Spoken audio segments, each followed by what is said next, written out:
My family owns a remote homestead in the rugged mountain foothills of Montana, a region where the history is deeply embedded in the terrain. It was a copper mining claim back in the 1910s, and before that, it intersected several early hunting trails. My grandfather built the main timber lodge there in the early 1970s, surrounded by 40 acres of dense pine and jagged granite that cuts right into thousands of acres of protected national forest. I grew up exploring those timberlines, but quite honestly, that land has a rhythm that feels increasingly hostile. When I was 7, I was playing near an old generator shack at the edge of the creek one day. I looked through the early autumn frost and I saw a man standing by a disused logging trail. He was wearing a heavy jacket and a grease-stained wool cap, his face entirely obscured by a thick beard. He didn't move. He just stood there until I blinked, and then the trail was completely empty. When I described him to my grandmother, she sat down and went sort of pale, to be honest. She said that I had just described her uncle, a timber cruiser who had walked into a blizzard and disappeared a decade before I was even born. Now, the property became a site of deep grief later on. You see, my older brother who taught me how to track into the mountains, he actually ended his life near an abandoned limestone kiln on our boundary line when I was about 21. He was always paranoid too about a specific iron grating over an old ventilation shaft where he used to watch the horizon from. He told me that the metal down there rings weird, don't ever step near it without me. 4 days after his funeral, a localized mudslide, one that didn't even register on any regional environmental sensors, hit only that specific shaft. It didn't just move the dirt too, it completely undermined the earth beneath the kiln, violently shearing the heavy iron frame in half and dropping the twisted metal 60 feet down into the dark abyss down there. He also used to claim that the wilderness was selective about what it lets you hear. He'd hear our mother's voices calling him from the interior of like an unhitched empty horse trailer sort of thing. He'd hear the rhythmic sound of a 2-man crosscut saw tearing through timber right behind his shoulder at times, but when he turned, there was never anything there but brush and dead needles. I've also got my own encounters with that place. Like, one night, while I was scanning a ridge for coyotes with some binoculars, I saw a cluster of blue pale lights hovering just above a boulder field. They moved in a sort of rigid vertical line, ascending a sheer cliff face as if climbing a structural ladder.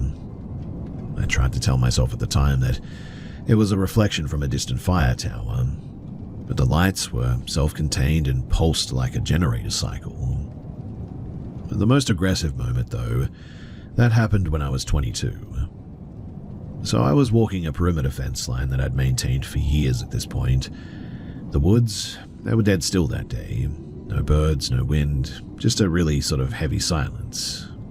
And suddenly, a sharp, authoritative voice barked my name right behind my ear.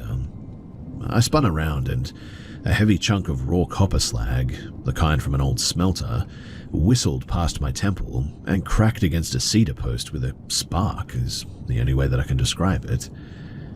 There was nobody in the trees, though, and that type of industrial byproduct isn't really found anywhere on our side of the ridge. While inspecting the post where the slag hit, though, I found a small hidden hatch under the floorboards of the generator shack nearby.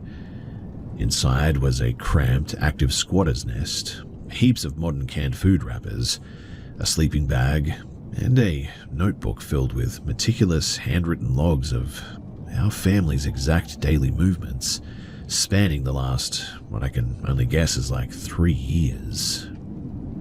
Whoever had been living directly beneath our feet had evacuated only minutes prior to, leaving a pair of cheap, warm binoculars on the dirt.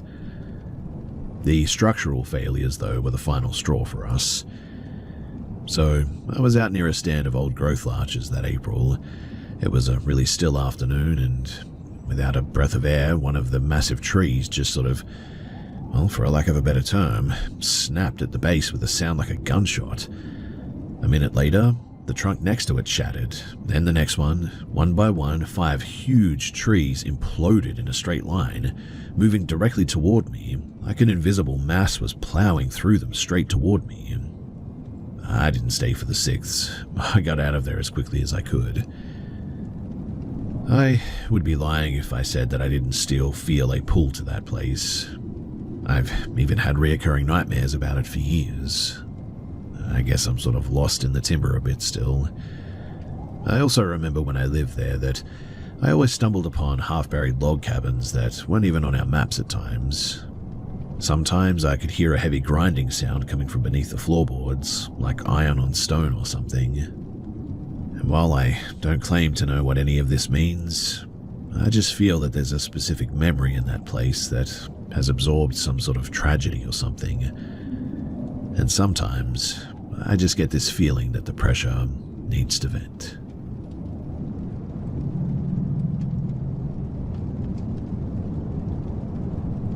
This all went down back in the winter of 1996, during a brutal seasonal freeze-up on a remote mountain pass in the high country plains of Colorado. I was renting a converted rail signal shack that bordered an abandoned limestone quarry and an old freight train siding. It was a completely isolated patch of high country, but I was a freelance technical writer and lived alone most of the time, relying on the total silence to hit my deadlines. Or at least I did until that November. The old quarry complex next to my shack consisted of a skeletal corrugated iron equipment shed and decaying wooden loaded ramps as well. And about a month into the freeze, the exact same week that my older dog passed away, the weird audio stuff started popping up. I would be sitting on the old woodpile at dusk, just sort of thinking about what I was going to write, when I picked up a sort of thumping sound coming from the direction of the rock-crushing pit. It sounded exactly like the heavy leather boots of maybe a quarry worker walking down a wooden ramp. But then a vocalization would cut straight through the freezing air as well. But it didn't have a normal human pitch to it. It carried the sort of flat metallic scratch of an old CB radio transmission, played through like a busted speaker. It wasn't throwing out actual words. It was replicating the exact double whistle that I always used to signal my dog when it was time to feed him. A sudden wave of cold dread hit my chest as well, but I forced myself to rationalize it. I figured that it was just the mountain wind vibrating through the hollow iron pipes of the quarry fencing at the time. But I did go indoors and lock the heavy deadbolt tight. 10 minutes later, though, the source sort of shifted a little bit. The upstairs loft window was propped open an inch to let some air in at the time, and I heard that identical double whistle right outside of the glass, immediately followed by my childhood shorthand nickname, a specific name that only my immediate family ever uses. Now, the shack is perched right on a sheer rock bluff. There's absolutely nothing outside that second-story glass but like a 40-foot drop straight down into a jagged field of granite boulders. And so I slammed the window down so violently that the wooden frame rattled, and I dragged my mattress into the central hallway for the rest of the night that night. But the actual verification occurred 2 weeks later. So I was running an online audio feed for a small group of contractors, analyzing some regional logistics maps over a live mic, and my microphone gain was up and my monitoring headphones were turned up to maximum volume so I could check the background hiss. When, without warning, a sharp spike tore right through the audio feed. It seemed to come from the direction of the dark quarry yard outside, and it sounded like a voice bellowing secure. Apparently the old commercial blasting directive used before a detonation. My chat log instantly flooded with messages from the guys asking who was in the room or standing right outside of my window. I wasn't experiencing an isolated hallucination, that much was clear. Everyone on the feed had heard it clear as day. And the voice, it had this strange, sort of resonant quality to it, like it was being amplified right out of the rusted iron machinery itself. While inspecting the exterior perimeter of the shack the next morning to look for loose wires or hidden speakers, I noticed a narrow crawlspace access panel under the low porch deck that had been pried completely open. Inside of there was some massive piles of shredded damp winter clothing, a rusted hunting knife, several dozen raw rotting deer bones that had been meticulously scraped clean by something. The soil was also completely stamped flat where someone or something had clearly been, and perhaps there for hours. But last Thursday, well, that was definitely the worst one. So I was standing near the fuel tank finishing a mug of coffee when the old automated warning siren out by the rail line began clanging erratically. And suddenly, a voice began transmitting across the stone yard. The sound source didn't travel at a normal human pace though. It moved like a high-speed projectile, literally zipping from the northern rock face to my immediate property fence in just a matter of seconds. It wasn't a shout, it was delivered in a completely flat sort of mechanical or monotone sort of way. It carried the exact cadence of an automated emergency broadcast, and my stomach, upon hearing it, just plummeted. I bolted inside, knowing that stuff shouldn't be working, and I locked every door and spent the remaining hours of darkness inside the tiled bathroom with a flashlight and my firearm. Throughout the night too, periodically, I swear that I could hear something brushing up against the side of the house. And while it was a bit of a windy night, there's just nothing around the house that really could have caused that. No trees, no bushes, nothing. My tenancy agreement expires in 15 days and I have completely made my mind up that I won't be staying any longer.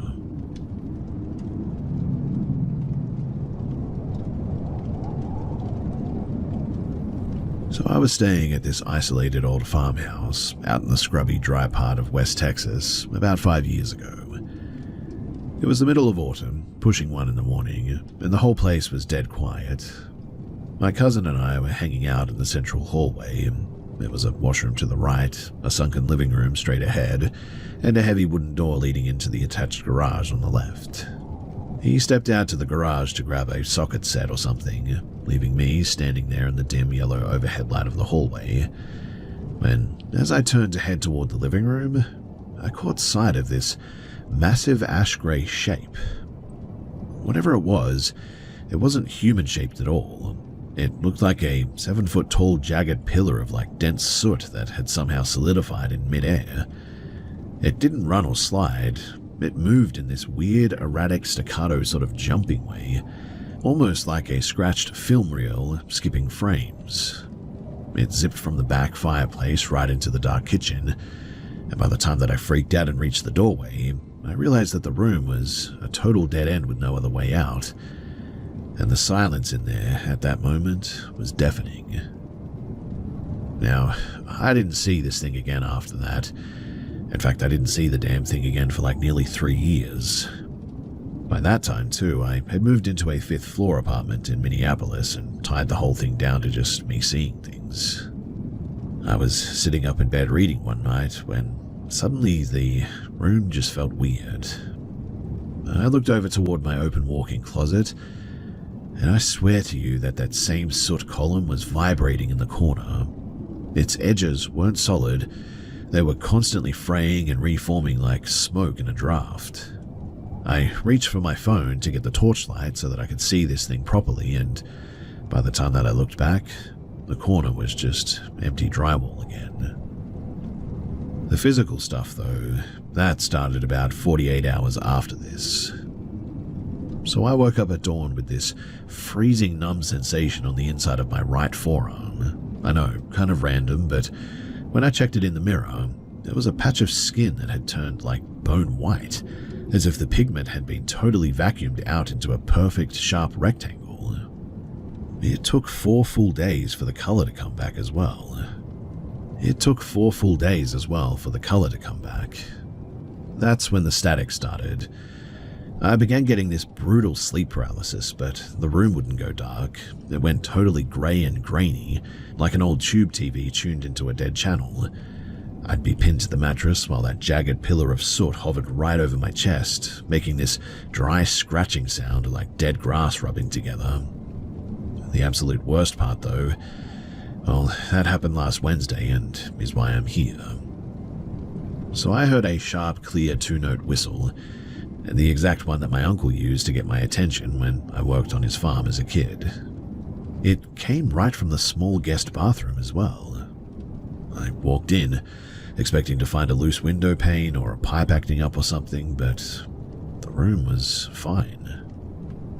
My uncle has been living in a retirement community in Arizona for like 6 years at this point. He hasn't even been in this time zone, let alone my apartment. I went to check the vanity anyway, just to prove to myself that I was losing it. And that's when I really started to panic. Because hidden in the very back of the medicine cabinet, a shelf I literally never even used, were 3 baby teeth. The molars.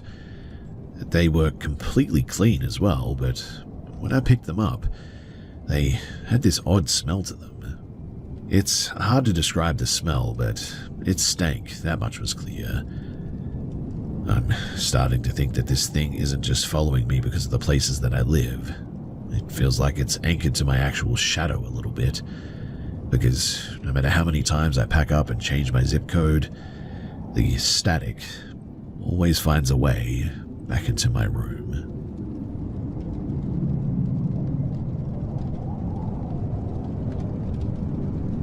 So I travel around the Midwest for my job, doing logistics auditing, and tonight I was staying at a chain motel right off the interstate. After a long drive, I wanted some fresh air, so I decided to walk over to a nearby 24-hour convenience store to grab a bottle of water. To get there from my motel, you have to walk along a gravel utility lane that runs behind a small, mostly abandoned strip mall. It's pretty dark back there, I'll be honest, save for a few lights over the delivery doors. I had my headphones around my neck, not plugged in, just resting there, when I rounded the back corner of the empty storefront.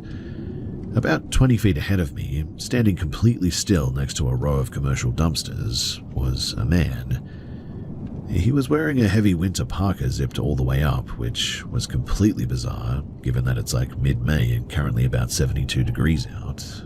But the detail that made my stomach really drop was that he was completely barefoot. His pants were rolled up to his shins, and his feet were resting right on the broken gravel and shattered glass by the dumpster. He was facing away from me, staring intently at the brick wall.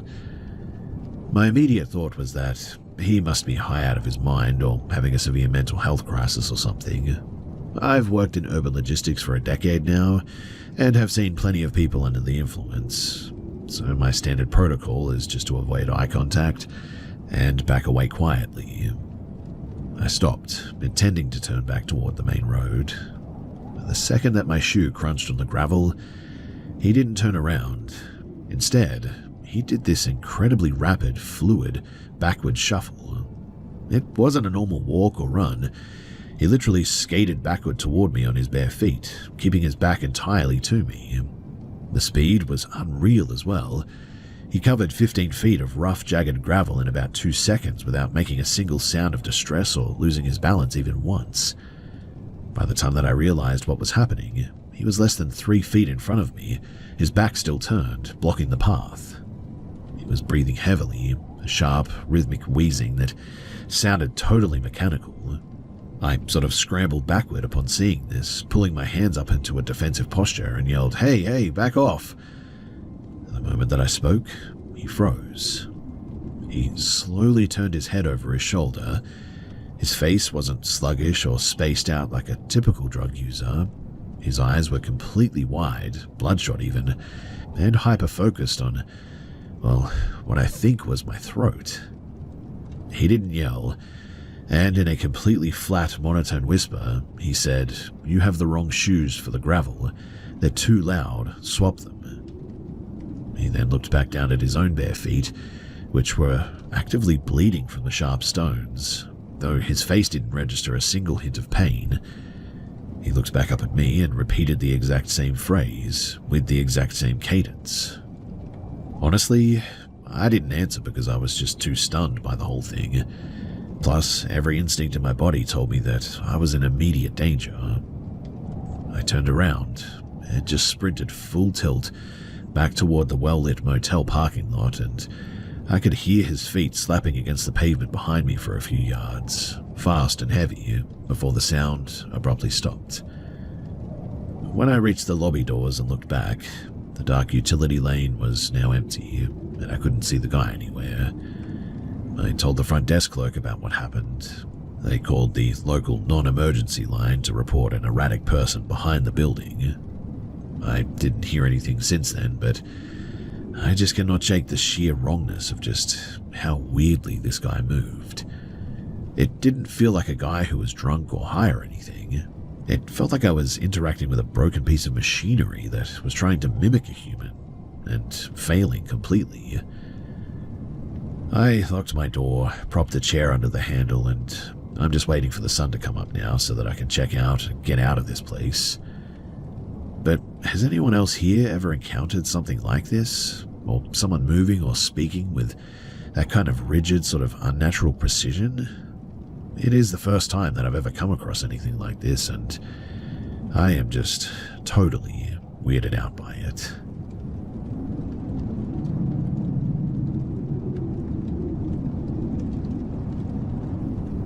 This happened about 5 days ago in a quiet, affluent pocket of Norfolk, Virginia. I'm an 18-year-old student, and my friend and I, we had reluctantly attended a small gathering in a house in a neighborhood known for being completely safe, the kind of place where people leave their porch lights off because, well, nothing ever really happens. Anyway, around midnight, the group of about 15 people decided to go for a walk down the residential tree-lined avenues just to clear our heads for a little bit.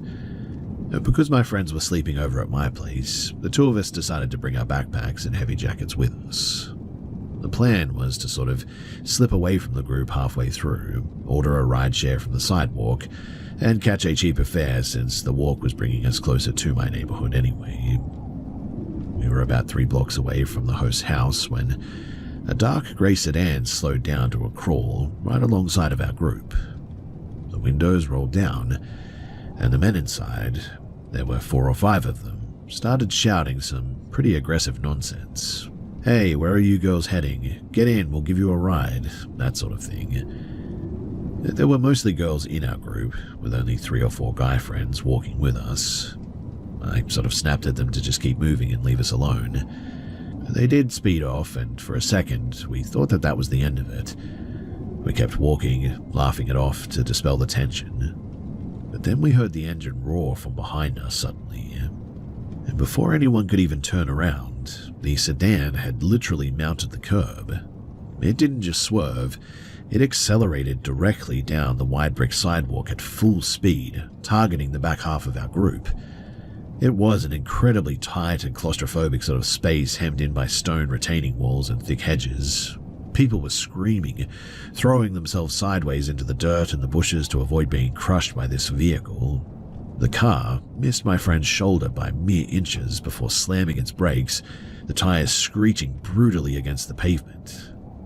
A few of our friends, furious and running on pure adrenaline, marched up to the vehicle to scream at them. The men inside, they weren't angry. They were weirdly dead silent, just staring at each of us with wide, completely unblinking eyes, though the driver had this rigid, fixed grin on his face. When we threatened to call the cops, the driver calmly reversed off of the sidewalk, drove down the street about 50 yards, and pulled over to the side of the road, turning the headlights completely off. We were terrified, but we were a pretty large group, so we decided to stick together in the end and quickly head back toward the host's house. We had barely covered 100 meters when the headlights clicked back on. The car accelerated again, but this time it didn't stay on the road or the sidewalk. The driver pulled the car into a flat, grassy residential lawn, cutting off our path entirely. One of my male friends walked up to the driver's side window, trying to remain completely level-headed, and he told them very clearly that they were going to kill someone and needed to leave. Instead of driving away, the passenger doors flew open. 2 men got out. They didn't scream, and they didn't try to start a standard fistfight or anything. Instead, they moved so weirdly, with this sort of franticness about them, completely ignoring our male friend and walking straight toward the girls who were holding bags. One of them lunged at my friend, not trying to hit her, but aggressively grabbed the straps of her backpack, trying to pull her toward the open back door of the sedan. The movement felt terrifyingly rehearsed, too. It was not a chaotic street brawl by any means. It was clearly a coordinated attempt to try and, kidnap someone. I started screaming at the top of my lungs that I was on the phone with emergency services and reading out their license plate number. And the moment that the word police left my mouth, the two men froze.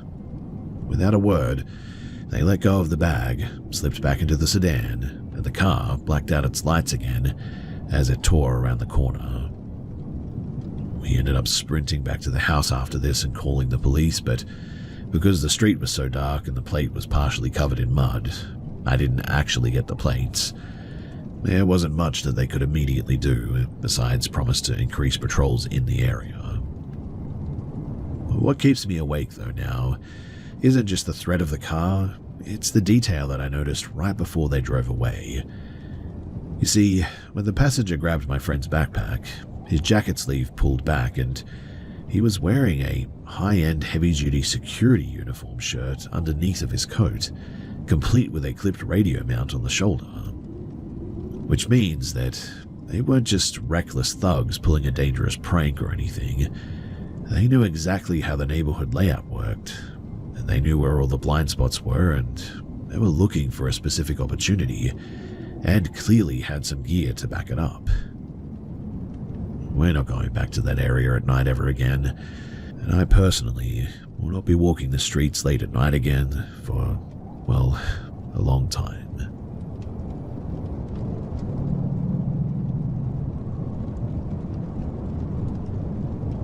For context, my building requires a key fob to pass the front lobby, and the elevators won't even move unless you scan your fob for your specific floor. It's an upscale place, mostly medical professionals and state employees, so it's usually pretty quiet. I had ordered some groceries through an app because I was nursing a bad ankle sprain at the time. It was around 9:25 in the evening, and the delivery driver texted me saying that she was in the elevator heading up to the 4th floor. My apartment is right at the end of a long, windowless hallway, lined with dark blue carpeting that completely dampens the sound of footsteps. I opened my back door a little bit when I heard the elevator chime down the hall. I watched the driver, a woman in her late 20s, walk toward me carrying 2 heavy reusable bags. About 15 feet behind her, though, there was a guy walking. He was dressed in plain, casual clothes, jeans, and a dark hoodie, but his posture was incredibly stiff. He was matching her pace perfectly, stopping exactly when she stopped, almost like he was trying to hide in her blind spot. I assumed he was just a neighbor from the elevator, so I stood in the doorway to take the bags. The driver handed them to me. We exchanged quick pleasantries, and I started to close the door. That's when the guy didn't walk past. He stopped right behind the driver, less than an inch from her back.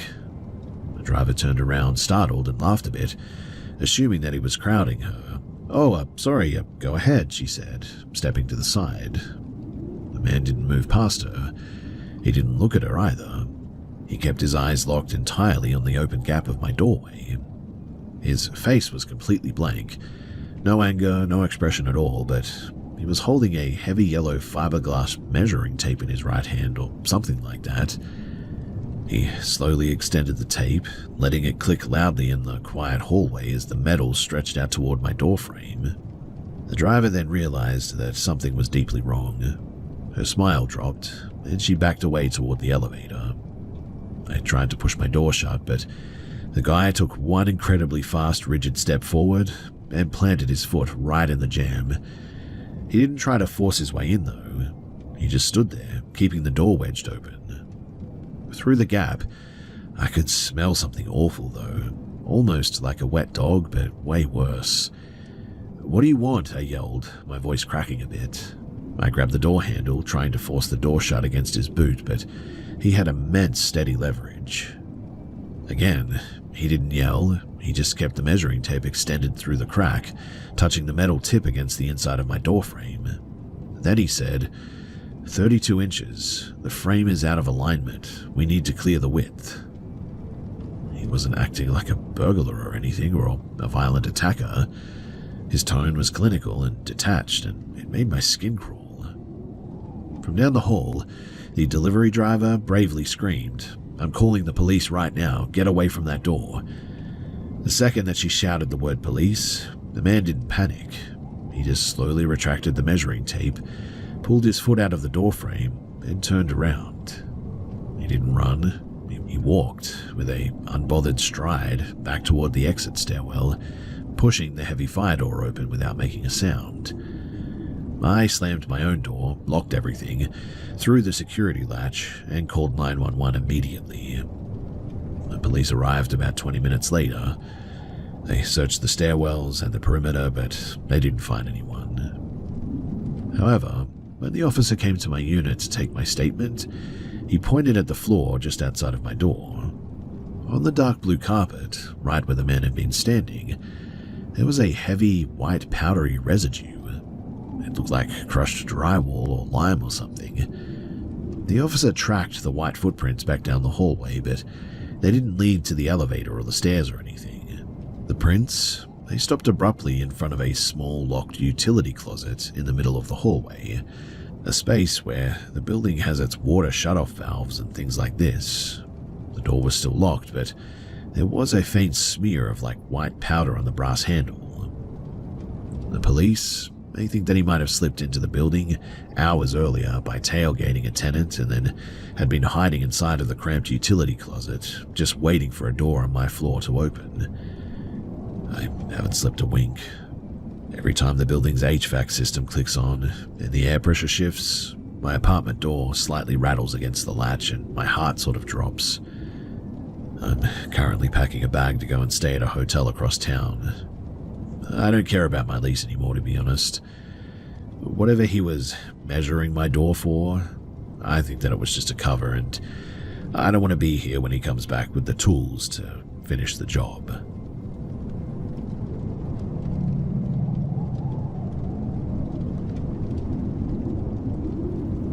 I'm a 29-year-old mother living in a rural pocket of Western Oregon. Last weekend, for the first time since having my daughter, I finally had a free afternoon to do some solo trekking. My property borders on a massive network of timber company land, thousands of acres of trees, steep ravines, and unmapped logging tracks. I've grown up exploring these ridges, so even though there's absolutely zero cell service out there, I felt completely confident going alone.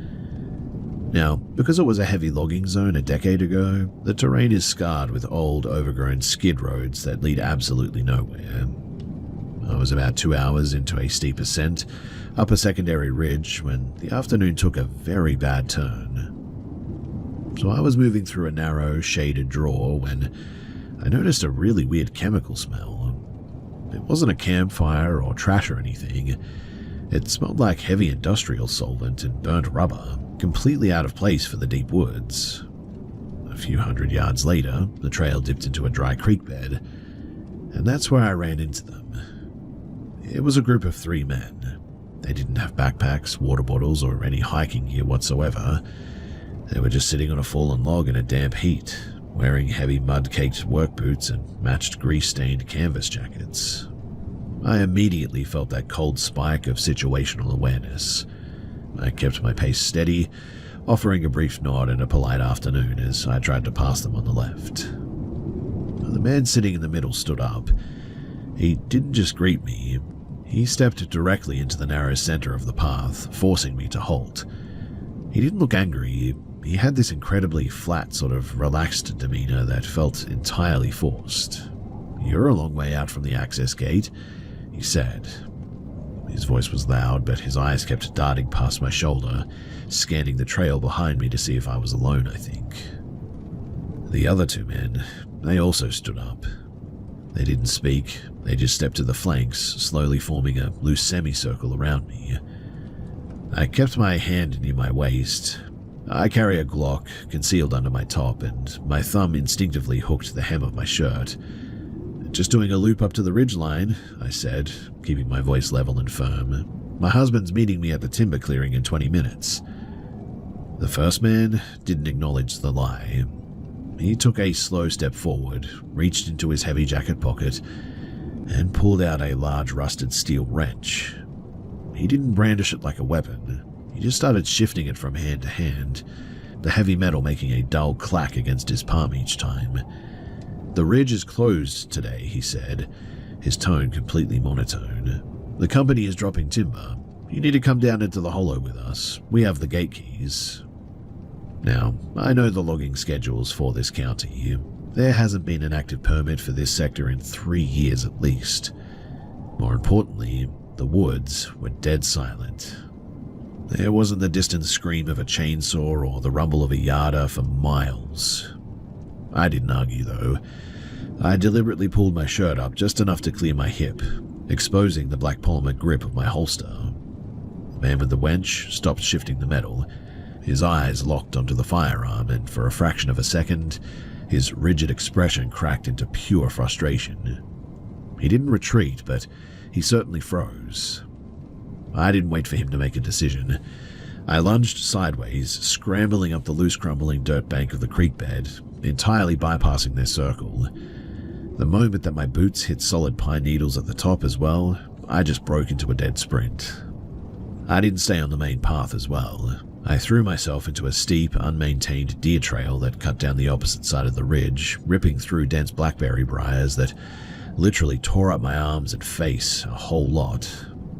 I ran into my lungs, felt like they were bleeding, eventually sliding down a wet clay slope into a deep limestone ravine that I had never seen before. By the time that I had stopped to breathe, the silence of the forest returned, but I was completely turned around. The ravine was a dead end, surrounded by sheer crumbling rock faces. When I tried to retrace my steps up the clay slope, the ground, it gave way, and I realized that I couldn't get back up that ridge. I was now trapped in a thick, marshy pocket of old-growth timber where the canopy was so dense that it felt like twilight at midday.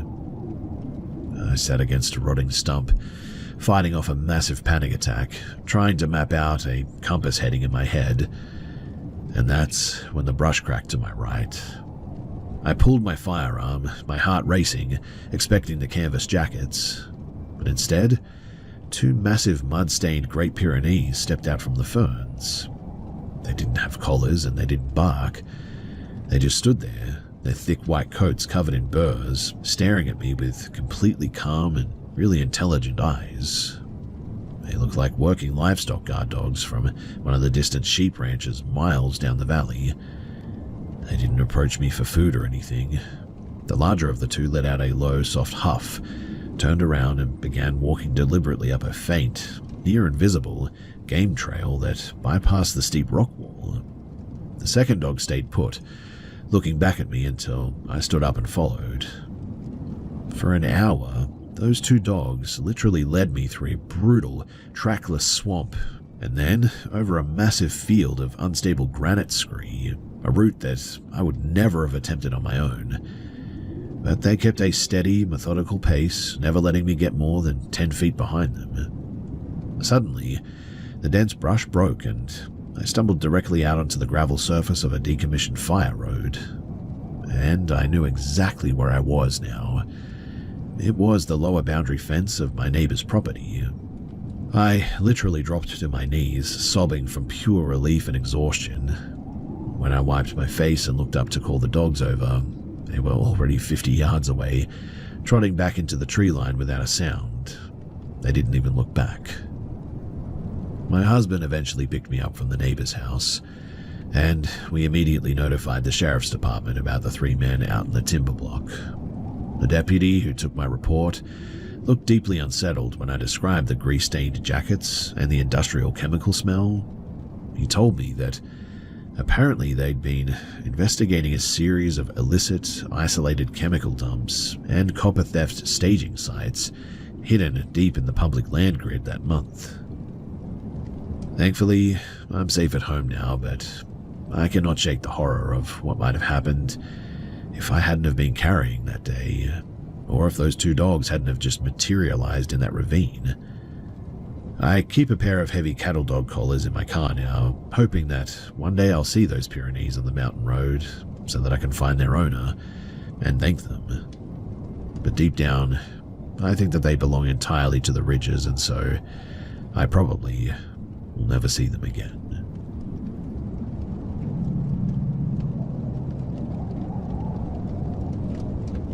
I'm currently 21, but this happened back in 2012, when I think I was about 9 years old. My family had just moved into a brand new housing development on the edge of a small town in Yorkshire, in the UK. Because it was a massive multi-phase construction project, only about 4 houses on our entire street were actually finished and occupied. The rest of the road was an active, dusty construction zone surrounded by temporary chain link fencing, piles of gravel everywhere, and skeletal timber frames. As the only kid living on the street at the time, I spent my afternoons riding my bike up and down the only completed stretch of tarmac there. Because there were always subcontractors, bricklayers, and tradesmen coming and going, I grew completely accustomed to the constant presence of unmarked white transit vans and flatbed trucks. Now, one overcast Tuesday afternoon, I was riding near the entrance of a cul-de-sac that was still mostly a dirt track. A pristine, unmarked white van was parked idling near a pile of scaffolding pipes. As I pedaled past, the driver's side window rolled down. The driver was a middle-aged man, wearing a bright, brand-new, high-visibility vest. He looked incredibly ordinary, like any of the site managers or surveyors that I saw daily. He leaned out, though, and called over to me with a cheerful, booming voice. "Hey, mate, you like football?" I stopped my bike. I had been taught all of the standard stranger danger rules in primary school, but my 9-year-old brain completely compartmentalized this guy as just another builder working on our neighborhood. So I nodded and said, "Yeah." "Do you support United?" he asked, smiling. When I told him that I did, his demeanor became even more enthusiastic. He clicked his tongue and said, "Brilliant. Listen, one of the guys left a brand new signed training ball in the back of my rig today. Brand new in the mesh bag. You want it?" The prospect of a free football completely blinded me to any red flags. I pedaled closer to the passenger side. He didn't hand anything through the window. Instead, he turned off the engine, stepped out of the cab, and walked around to the heavy double doors at the back of the van. He opened them wide, revealing a completely barren, wood-paneled cargo interior. But right at the very back wall of the van, perfectly centered and sitting upright on a small wooden crate, was a pristine white leather football. It looked almost clinical, like a display piece in a shop window, lit subtly by the grey afternoon light pouring through the open doors. "Go on, hop up and grab it out of the back," he said, stepping to the side to give me some space. "My knees are short today. I can't climb up there." Looking back on this as an adult, the precision of the setup makes my stomach just churn. The ball was placed at the exact maximum distance from the bumper, meaning that a child would have to crawl entirely inside the dark interior, completely out of sight from the street, to reach it. I leaned my bike against the curb and walked up to the bumper.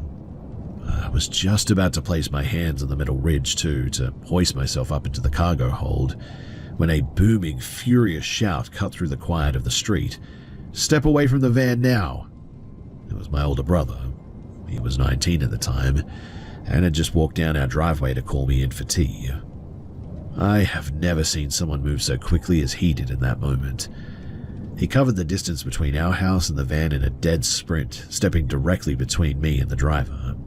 My brother, he didn't start a fight or anything, but his posture was terrifyingly rigid. He locked his eyes on the driver and barked, "What exactly are you doing talking to my brother?" The driver's entire demeanor instantly fractured. The confident, booming, friendly builder persona vanished, replaced by a frantic, stuttering panic. His face turned a deep, blotchy red. He was riding past. I just wanted to give the lad a ball," he stammered, his eyes darting toward the main road as if checking for witnesses. "Just being neighborly, mate." My brother didn't yell back. In a dangerously low and calm voice, he said, "If it's a gift, you hand it to me." My brother walked right up to the bumper, reached deep into the van, and snatched the ball off of the crate. The second that the ball was out, the driver slammed the back door shut, scrambled into the front seat, and tore down the unfinished dirt road so quickly that the tires kicked up a massive cloud of grit. We tried to report the incident to the site foreman the next day, but because the van was completely unmarked and we didn't get the registration plate, he told us that we just needed to report it to the police. They did check the contractor logs though, but dozens of delivery drivers entered the site through the main gate every afternoon, so there was no way of being sure. My brother, he still refuses to talk about that day. Whenever I bring it up, he just completely shuts down and changes the subject, which tells me everything that I need to know about how close I actually came to getting into that van, and probably what would have happened to me. What terrifies me though now isn't just the memory of the encounter, it's the professionalism of it. The pristine high-vis vest used as a psychological camouflage to blend into a development site, the carefully chosen prop, and the precise physical positioning of the bait. It wasn't an impulsive and opportunistic attempt. It felt like a highly refined practice system, and I just cannot shake the unsettling feeling that our half-empty street wasn't his first stop, and it almost certainly wasn't his last, too.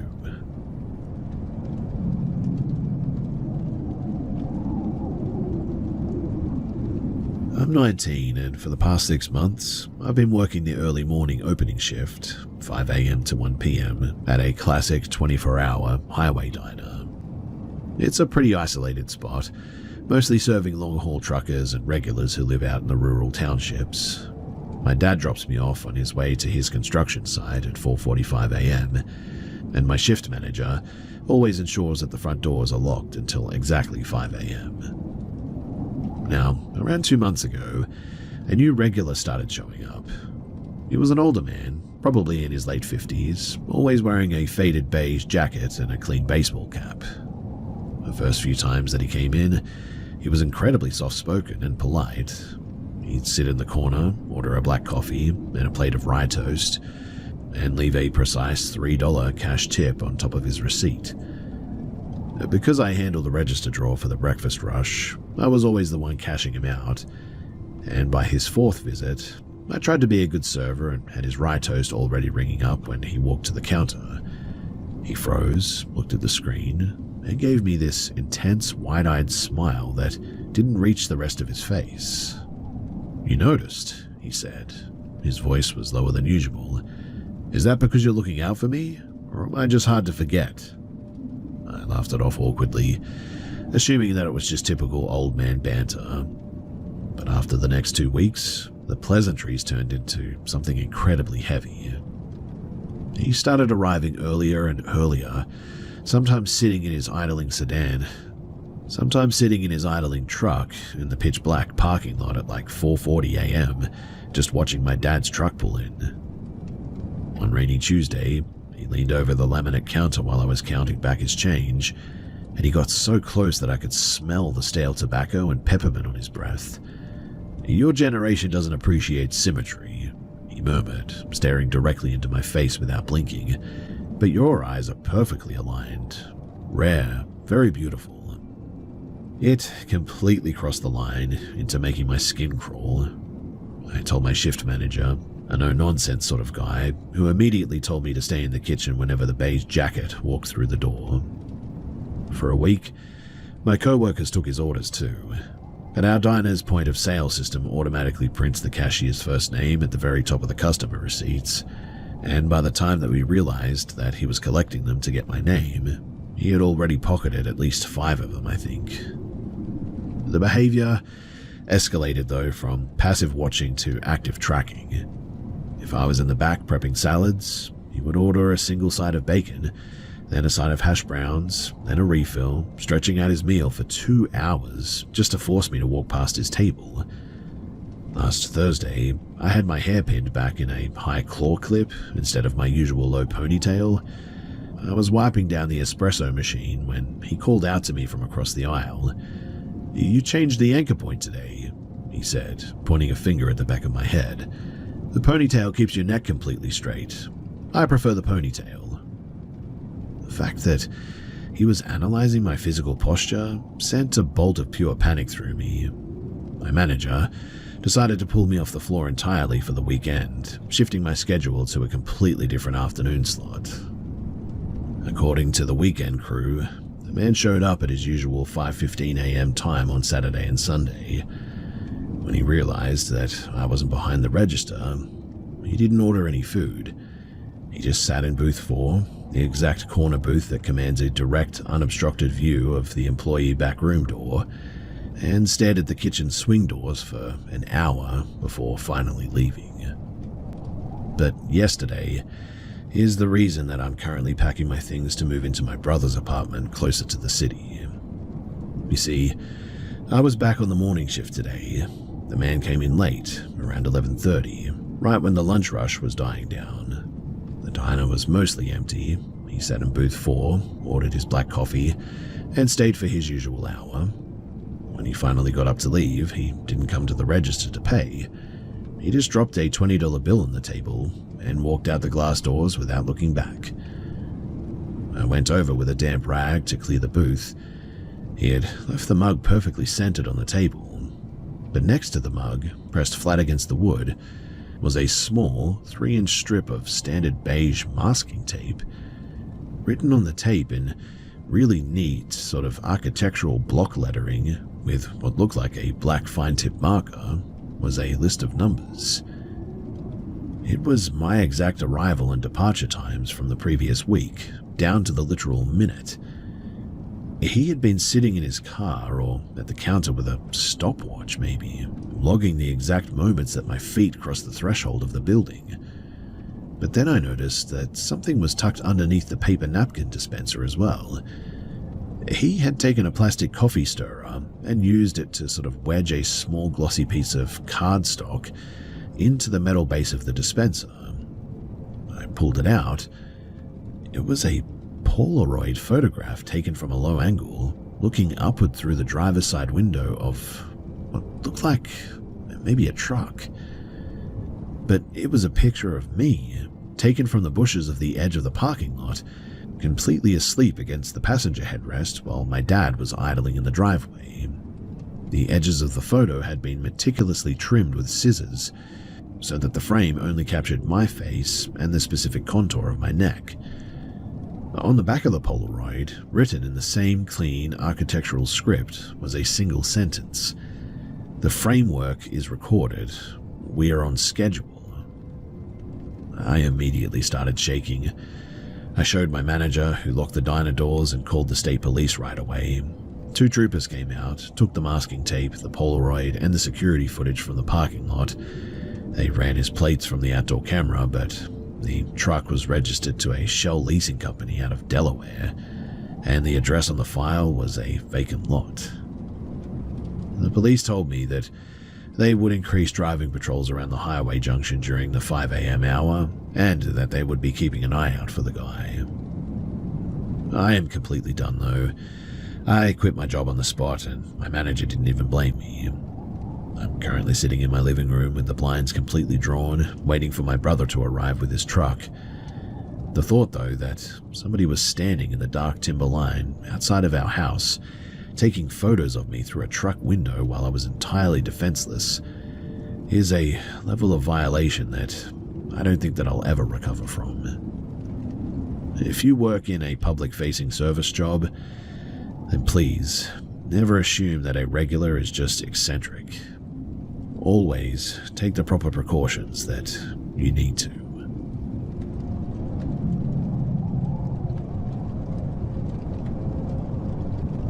So I'm 25 years old and finishing up my postgrad degree in Edinburgh, Scotland.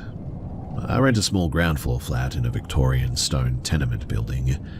The street is usually pretty busy, but my flat sits at the very back of the building, facing a walled-in gravel sort of courtyard that gets almost zero foot traffic. Now, last Thursday, I was at my kitchen table prepping for a 2 p.m. seminar. Around noon, somebody knocked on my front door. My flatmate had left for her shift at the hospital about 20 minutes prior, and honestly, my brain just assumed that she had forgotten her swipe card again. I didn't even look through the peephole. A stupid, lazy mistake that I think that I'll regret for the rest of my life. I pulled the door open. Standing on the threshold was a man in his late 20s, wearing a bright blue shirt over a dark hoodie. He was holding a small grey plastic diagnostic box with a digital screen. The second that the latch clicked, he didn't wait to speak to me. He took a heavy, sudden step forward, forcing me to step back into my hallway to avoid him colliding with me. "Gas and grid safety," he said. His voice was incredibly hurried, almost breathless. "There's a pressure drop in the basement main line. I need to verify the intake valve in your kitchen utility cupboard immediately." Before my brain could even process the intrusion, he had already walked past down the narrow hallway and into my kitchen. The sheer speed of it just left me completely stunned, if I'm being completely honest. I followed him, though, feeling a bit nervous about the situation. He didn't go to the utility cupboard, though. Instead, he sat down directly at my kitchen table, pulling my open laptop toward himself. He began tapping aggressively on the keyboard, but the laptop screen was completely black. It was closed and in sleep mode. He was just drumming his fingers hard against the plastic casing, making a loud, hollow clicking sound. I stood by the fridge, my throat now completely dry. And that's when I noticed some things. First, he was sweating profusely, despite the flat being freezing cold, and his hands were shaking so violently that he could barely hold his plastic diagnostic box. Second, I looked at the embroidered logo on his blue shirt. It was for a commercial telecom infrastructure provider, not a gas or utility company. "What are you doing with my computer?" I asked, my voice coming out much sharper than I intended. "The gas valves are in the wall. You know that, right?" He didn't look up at me. He kept his eyes fixed on the blank, black reflection of the closed laptop screen. "We need to verify the local network alignment before we vent the line," he whispered. His tone had completely shifted from hurried and professional at the door to this really weird sort of tone. "The building needs to be quiet. Is the rest of the layout empty?" The hair on the back of my neck stood completely on end upon hearing that. He wasn't checking pipes. He was checking occupancy. I immediately reached into my pocket and dialed my dad. My dad, he works in civil engineering and is usually entirely unreachable on active sites, but by some absolute miracle, he answered on the second ring. I put the phone on speaker and held it out between us.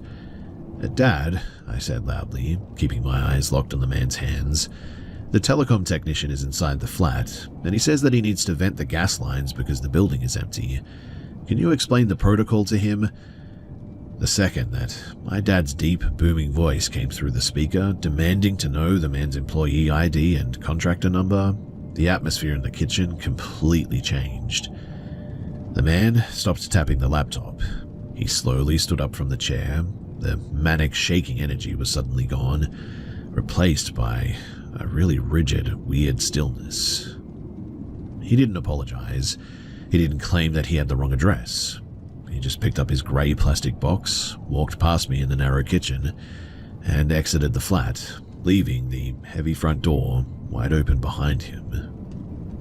I slammed the door and locked it, and my dad stayed on the line with me until the police arrived about 15 minutes later. When the officers reviewed the building's external CCTV footage, they found the detail that has kept me from sleeping for about 4 days straight now. The man, he hadn't arrived in a company van, and he hadn't knocked on any other doors in the tenant block.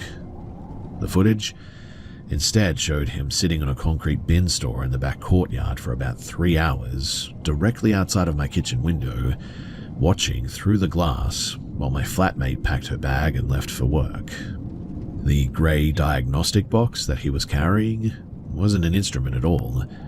The police found it discarded in the bushes outside. It was just an empty, hollow plastic shell from a defunct car battery charger. He had dressed up as a contractor, specifically to bypass the building's front security gate, and he had waited for the exact 20-minute window where I would be entirely alone in the back of the property. I have since bought a heavy metal security bar for my front door, and I don't care how loud or familiar a knock sounds anymore. If I don't see a verified scheduled appointment on my phone or something, that door is staying locked.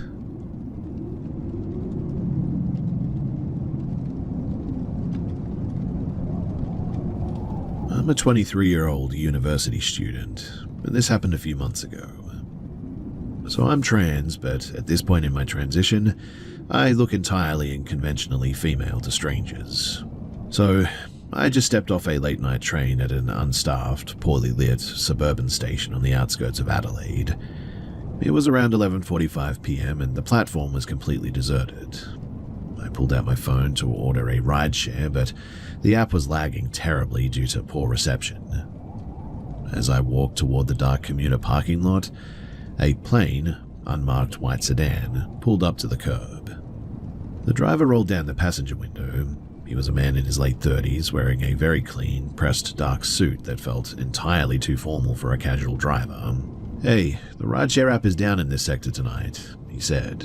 His voice was perfectly modulated, almost like a text-to-speech program trying to sound warm. A private contract rate, $30 flat at the city center. Normally, I have intense stranger danger, but it was freezing. My phone battery was at like 12%, and I just really wanted to get home. I hesitated at first, but he smiled, a wide, perfectly symmetrical smile, and unlocked the doors. "Front or back?" he asked. I told him that I'd just hop in the back. He didn't pull away. Instead, he reached over, pushed the passenger seat all the way forward against the dashboard, and tilted the backrest down at an unnatural angle. "Please, sit in the front," he said, his tone dropping into a flat and heavy cadence. "The weight distribution in the rear affects the steering alignment. Front seat only." It was a bizarre lie, but the sheer awkwardness of the moment made me just comply. So I got in the front seat. The interior of the car was unnervingly clinical. There were no fresheners, no loose change, no phone mounts, and absolutely no garbage anywhere. It smelled intensely of that sort of new car smell and new carpet. The second that I buckled my seatbelt, I wanted to establish a bit of a safety net, so I pulled out my dying phone and said out loud, just texting my brother to let him know that I'm in a private car and should be home in about 20 minutes. The driver didn't look at me. He kept his eyes locked straight ahead on the dark highway, but his hands tightened on the steering wheel until his knuckles turned completely white. We drove in silence for about 5 minutes before he started asking questions. But it wasn't normal small talk. He didn't ask where I was coming from or what I did for work or anything. Instead, he asked, "Are you currently unattached to any male partners or anything?" I felt a sudden icy wave of panic. I realized two things instantly. First, he thought that I was a cisgender woman. And second, I needed to play a highly specific aggressive role to completely unnerve him and make myself an unappealing target. "I don't do relationships," I said, putting on a harsh, cynical tone. "My last boyfriend was a spineless parasite. I kicked him out because he didn't do a single chore and cried when things got difficult." I expected him to be put off by that, but instead, his head gave a slight rigid nod. "A domestic vacuum is suboptimal for sure," he said, using an incredibly strange choice of words. "I possess high proficiency in laundry, sanitation, and physical maintenance. I'm well suited for a female partner who requires strict orders." The way that he spoke, it just didn't sound like a guy trying to flirt or act smooth or anything. It sounded like AI reading a list of, desirable human traits from a database or something. He kept pushing, though, his questions becoming increasingly clinical and invasive. He asked about my preference in intimacy, phrasing it with terrifying detachment. "Do you prefer friction that is aggressive, or do you require prolonged tactile contact? Things like this." I leaned hard into my defensive role. I looked him dead in the eye and said, "I only like it rough. Cuddling is a waste of time. In fact, I prefer to be the one completely in control." I thought that would scare a conservative, neat-looking guy in a suit. But again, it didn't. His chest expanded in heavy, rhythmic wheezing that passed for a sigh. "Dominance is an acceptable matrix," he said. Then, he complained that the exchange was unequal. I wanted to shift the topic to anything normal, really. "Fine, what's your motivation? What's the one thing that keeps you driving this car every single night?" I expected a human answer, a family, money, dream or something. But he didn't blink. He kept his eyes fixed on the empty black road ahead and just said, "The maintenance of the vehicle and the collection of structurally sound women." My heart completely stopped upon hearing that.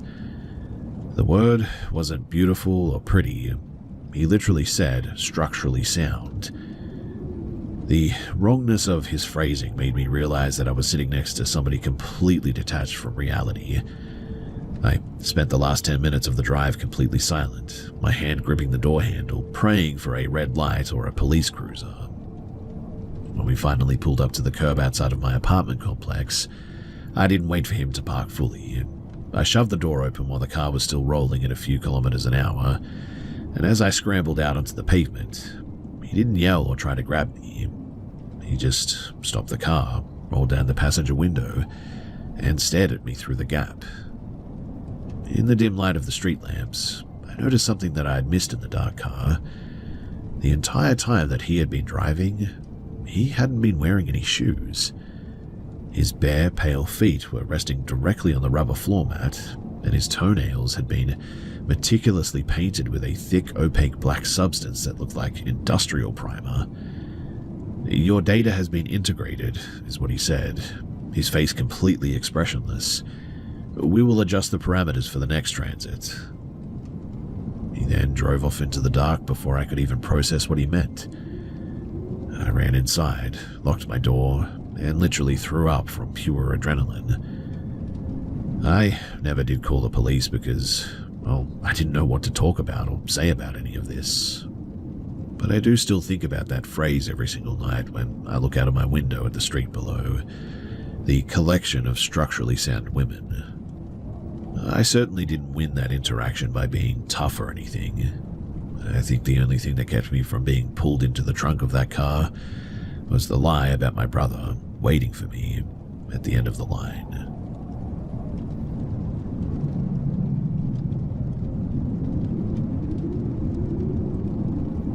From the ages of 14 to 17, my family lived in a rented stone-built converted labourer's cottage in a pretty rural pocket. It was a very old building, thick limestone walls, heavy exposed timber beams, and floorboards that warped and groaned constantly with the humidity. When we first moved in, we just shrugged off the constant pops and creaks as the typical quirks of the historical property. But by the second year, the sounds became entirely too deliberate. The first incident that broke our old house rationalization happened on a Friday winter evening. I was 15 at the time. My dad and I were sitting in the small downstairs snug watching a football match.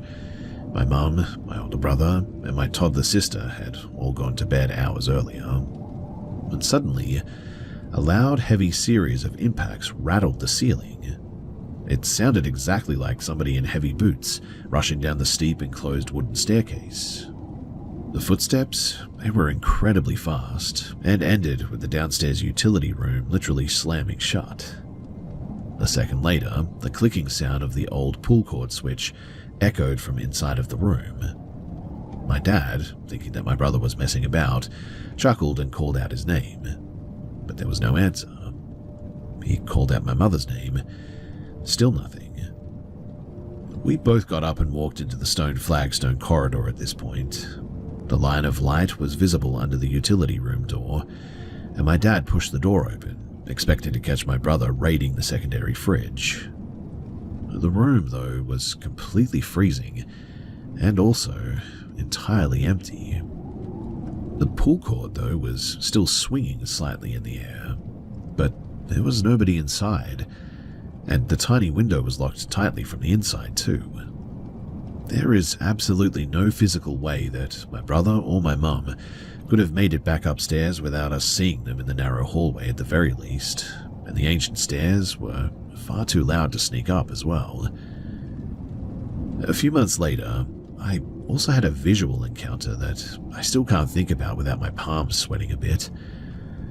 I was alone in my bedroom upstairs, getting changed after school one day. My desktop computer monitor was turned off, creating a dark, glossy mirror right opposite of my bed, and as I pulled a jumper over my head, I looked at the dark reflection of the room, and in the reflection, standing right next to the wardrobe behind me, was a physical shape. It looked like a very short, severely hunched figure wrapped in a heavy dark grey shawl or maybe a blanket or something, but the posture was unnatural and weird. What made my heart completely drop, though, was that I didn't see it in the monitor. Out of the extreme lower corner of my actual peripheral vision, I could see the physical edge of the dark fabric resting against the carpet. I froze for a solid 2 seconds, watching the reflection of the hunched shape slowly tilt its head upward toward the ceiling. When I finally forced myself to spin around, the corner of the room was entirely empty. When I brought it up to my mum the next morning, her face just completely drained of color. She didn't dismiss it. She just sort of whispered that apparently she had stopped using her vanity mirror at night because she kept seeing a low shadow passing behind her shoulder in the glass. The worst part, though, started when my brother moved out for university one day, and I transitioned into the small windowless box room on the ground floor to give my sister her own room. The room, it sat right against the external stone wall of the cottage, directly adjacent to the damp earth of the garden. From the very first night, too, that room felt hostile.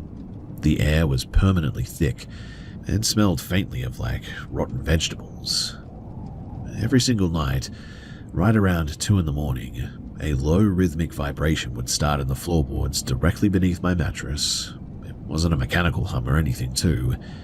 It felt like a heavy, uneven weight shifting back and forth. And one night, the vibration stopped, and a distinct sound started against the low cottage window right above my head. It was a sort of wet sound, and it was less than 2 feet from my face. I lay there, completely paralyzed, staring at the thin curtains. Then this wet sort of tapping sound transitioned into a slow, dragging friction across the glass, like someone pulling something heavy down the pane. I pulled the heavy duvet entirely over my face, praying for the sun to come up. As I sat there suffocating in the dark, I heard the distinct sound of footsteps inside the room. They weren't coming from the hallway. They started right at the foot of my bed, a slow, heavy dragging sound across the rug, moving toward my head. But the door, it never opened. We finally left that house in 2015 through a tenancy assignment with another family who wanted to move out of the city. During the final walkthrough, the incoming tenant, a quiet middle-aged woman who kept a lot of heavy crystal jewelry around her neck, was inspecting the ground floor box room, and I was helping my dad carry out the last of the cardboard boxes, and I made a bit of a dark joke to my mum about leaving the extra roommate behind. The woman stopped dead in the middle of the room. She turned around, looked at me with incredibly intense and unblinking eyes, and said, "You mean the short one? The one who can't straighten her back?" The breath completely left my lungs. I had not told a soul outside of my immediate family about the hunched silhouette in the monitor, and then she said, "She sits in the corner by the wardrobe because the floor is lower there." She continued, her voice entirely matter-of-fact as if she were reading a property survey. "She doesn't like the light cords. They make too much noise." My mum practically dragged me out of that house by my arm, and we loaded the truck in dead silence. 6 months later, the woman sent my mum an email. She had apparently gone to the local parish records office to look up the historical tithe maps of the cottage or something, and it turned out that before the building was converted into a residential home in the 1950s, The ground floor box room that I had slept in had been a detached stone-walled scullery, and in the winter of 1892, an elderly, arthritic widow who worked the surrounding fields had been permitted to live in the scullery, and she had eventually passed away from hypothermia right against that cold external wall. I used to be entirely cynical about anything paranormal, assuming that everything could be explained by drafty foundations and psychological suggestibility. But there is no rational equation that explains how a complete stranger could describe the exact structural posture of the thing standing behind me in the dark like that. These days, I live in a modern concrete apartment complex now, and I refuse to sleep in any room that has uncarpeted floor or an old-fashioned pull cord switch.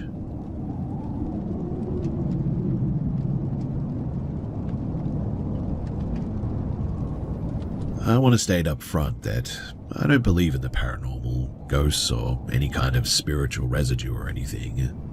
I'm a third-year engineering student, and I am pretty much entirely convinced that every seemingly inexplainable event has a rational, mathematical explanation.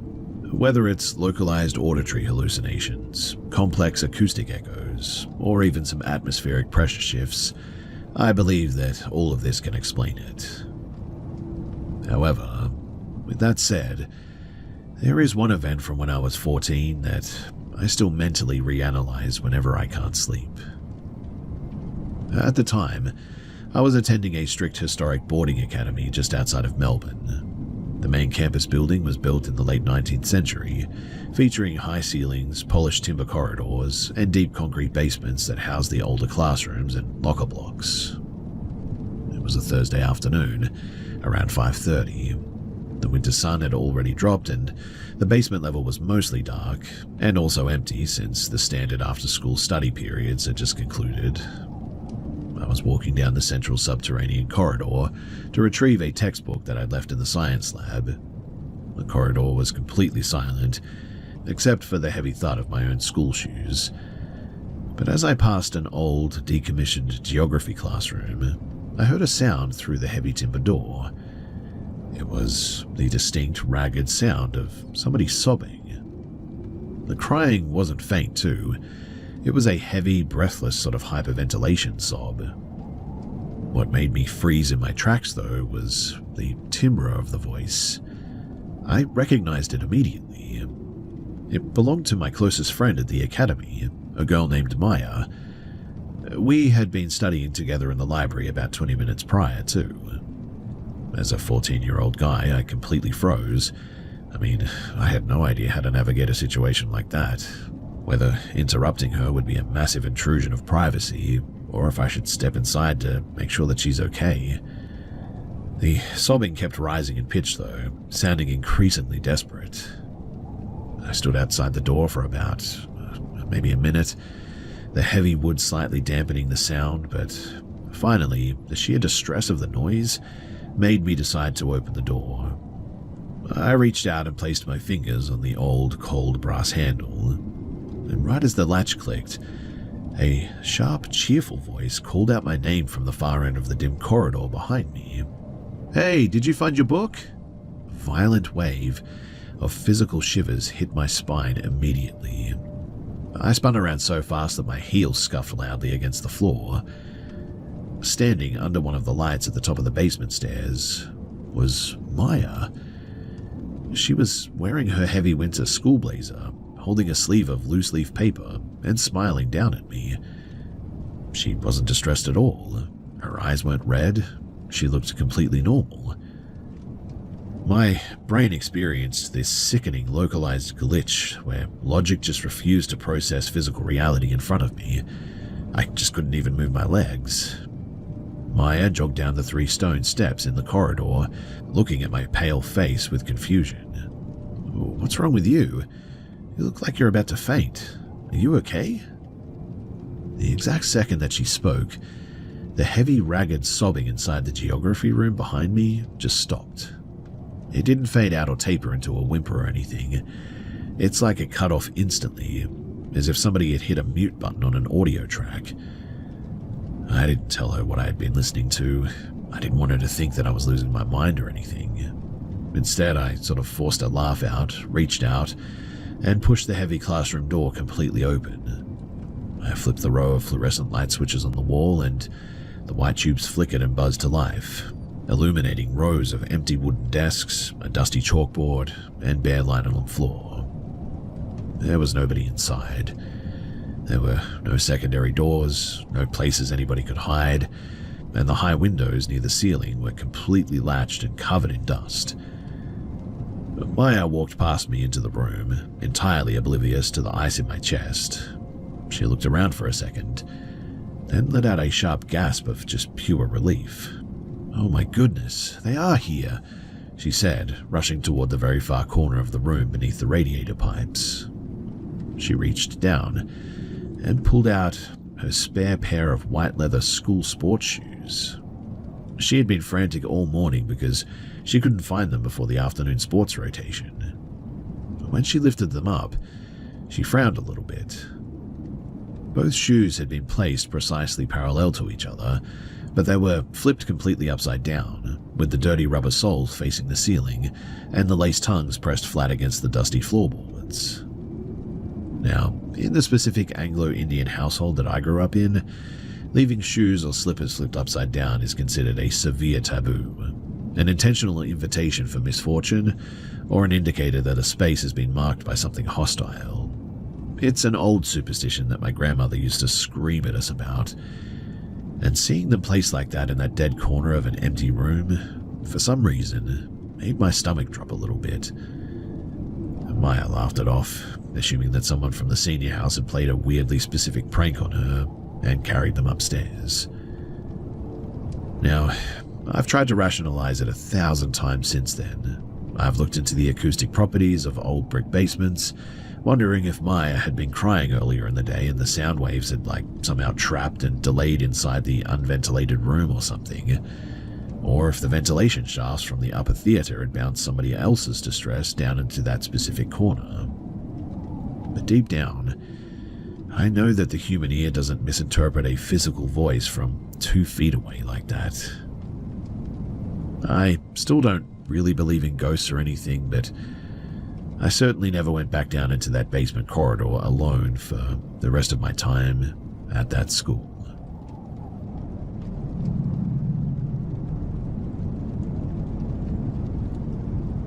This happened back in the late autumn of 2016 when I was about 19 years old. So my family managed a large-scale, rugged cattle operation in a very isolated, high-altitude section of the foothills in southern Alberta. Because the seasonal frost had killed off the lower valley pastures earlier than usual that year, my dad had leased an unfenced, heavily forested block of provincial crown land about 5 miles up into the timberline to graze our yearling heifers. Checking on them required a demanding 1-hour trek on horseback over rough, rocky logging trails. And on a late October Saturday, I got a late start due to a broken tractor axle, meaning that I didn't head out until about 3:30 p.m. The ride-up went entirely without incident, thankfully. I located the herd, verified that the ponds weren't frozen over, and started the return journey down the mountain around 5:15, I think. The sun was already dropping fast behind the peaks, casting long, dark shadows through the pines. About 2 miles down the trail, the temperature dropped instantly. Not a gradual evening chill too, but a sudden violent plunge that felt like stepping into a freezer almost. At that exact same moment too, I suddenly felt a bit odd, almost like a little bit dizzy or something. Then a bizarre, unnatural wind whipped through the trees, carrying a distinct smell of something dead. My horse, a remarkably steady, seasoned gelding named Jasper, instantly went rigid. He didn't just spook, his entire body began to tremble violently. He fought the bit, throwing his head up, and backing away from the right side of the trail, his ears pinned flat against his skull. That's when I noticed too that the hair along his spine stood completely on end all of a sudden. I leaned forward, shortening the reins and trying to use my weight to keep him from bolting into the thick timber. As I struggled to steady him, my head was forcibly drawn to a thick cluster of dead briars just past the modern wire fence line on the right.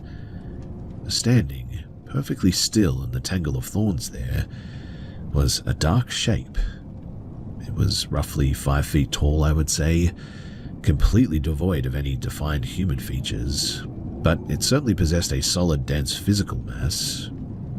It looked like a column of light-absorbing charcoal matte against the grey winter brush. And the second that my eyes locked onto it, it didn't turn or duck or sprint. It just vanished instantly. But it didn't fade out or anything. It just sort of blinked out, and there was this sort of vibration through the frozen ground that went with it, followed by what I can only describe as a snapping of a heavy pine branch, as if an intense physical weight had been violently dropped and retracted in like a millisecond. Jasper, though, instantly panicked upon hearing that. He reared back, tore his head away from the reins, and launched into a blind, terrifying gallop down the rocky trail. I could barely breathe, my fingers entirely numb from the freezing wind and the force of holding onto the saddle horn. He didn't stop, too, until we cleared the timber gate and hit the gravel access road near our home valley. I dismounted to check his legs for injuries, and the moment that my boots hit the ground, a severe, agonizing burning sensation just hit my face. It felt exactly like I'd been sprayed with, bear spray or something. My vision instantly blurred, and my eyes began pouring fluid. When I led Jasper into the barn, my mother took one look at me and let out a sharp scream. I walked into the tack room and looked into the cracked mirror over the sink. The whites of my eyes were just completely gone.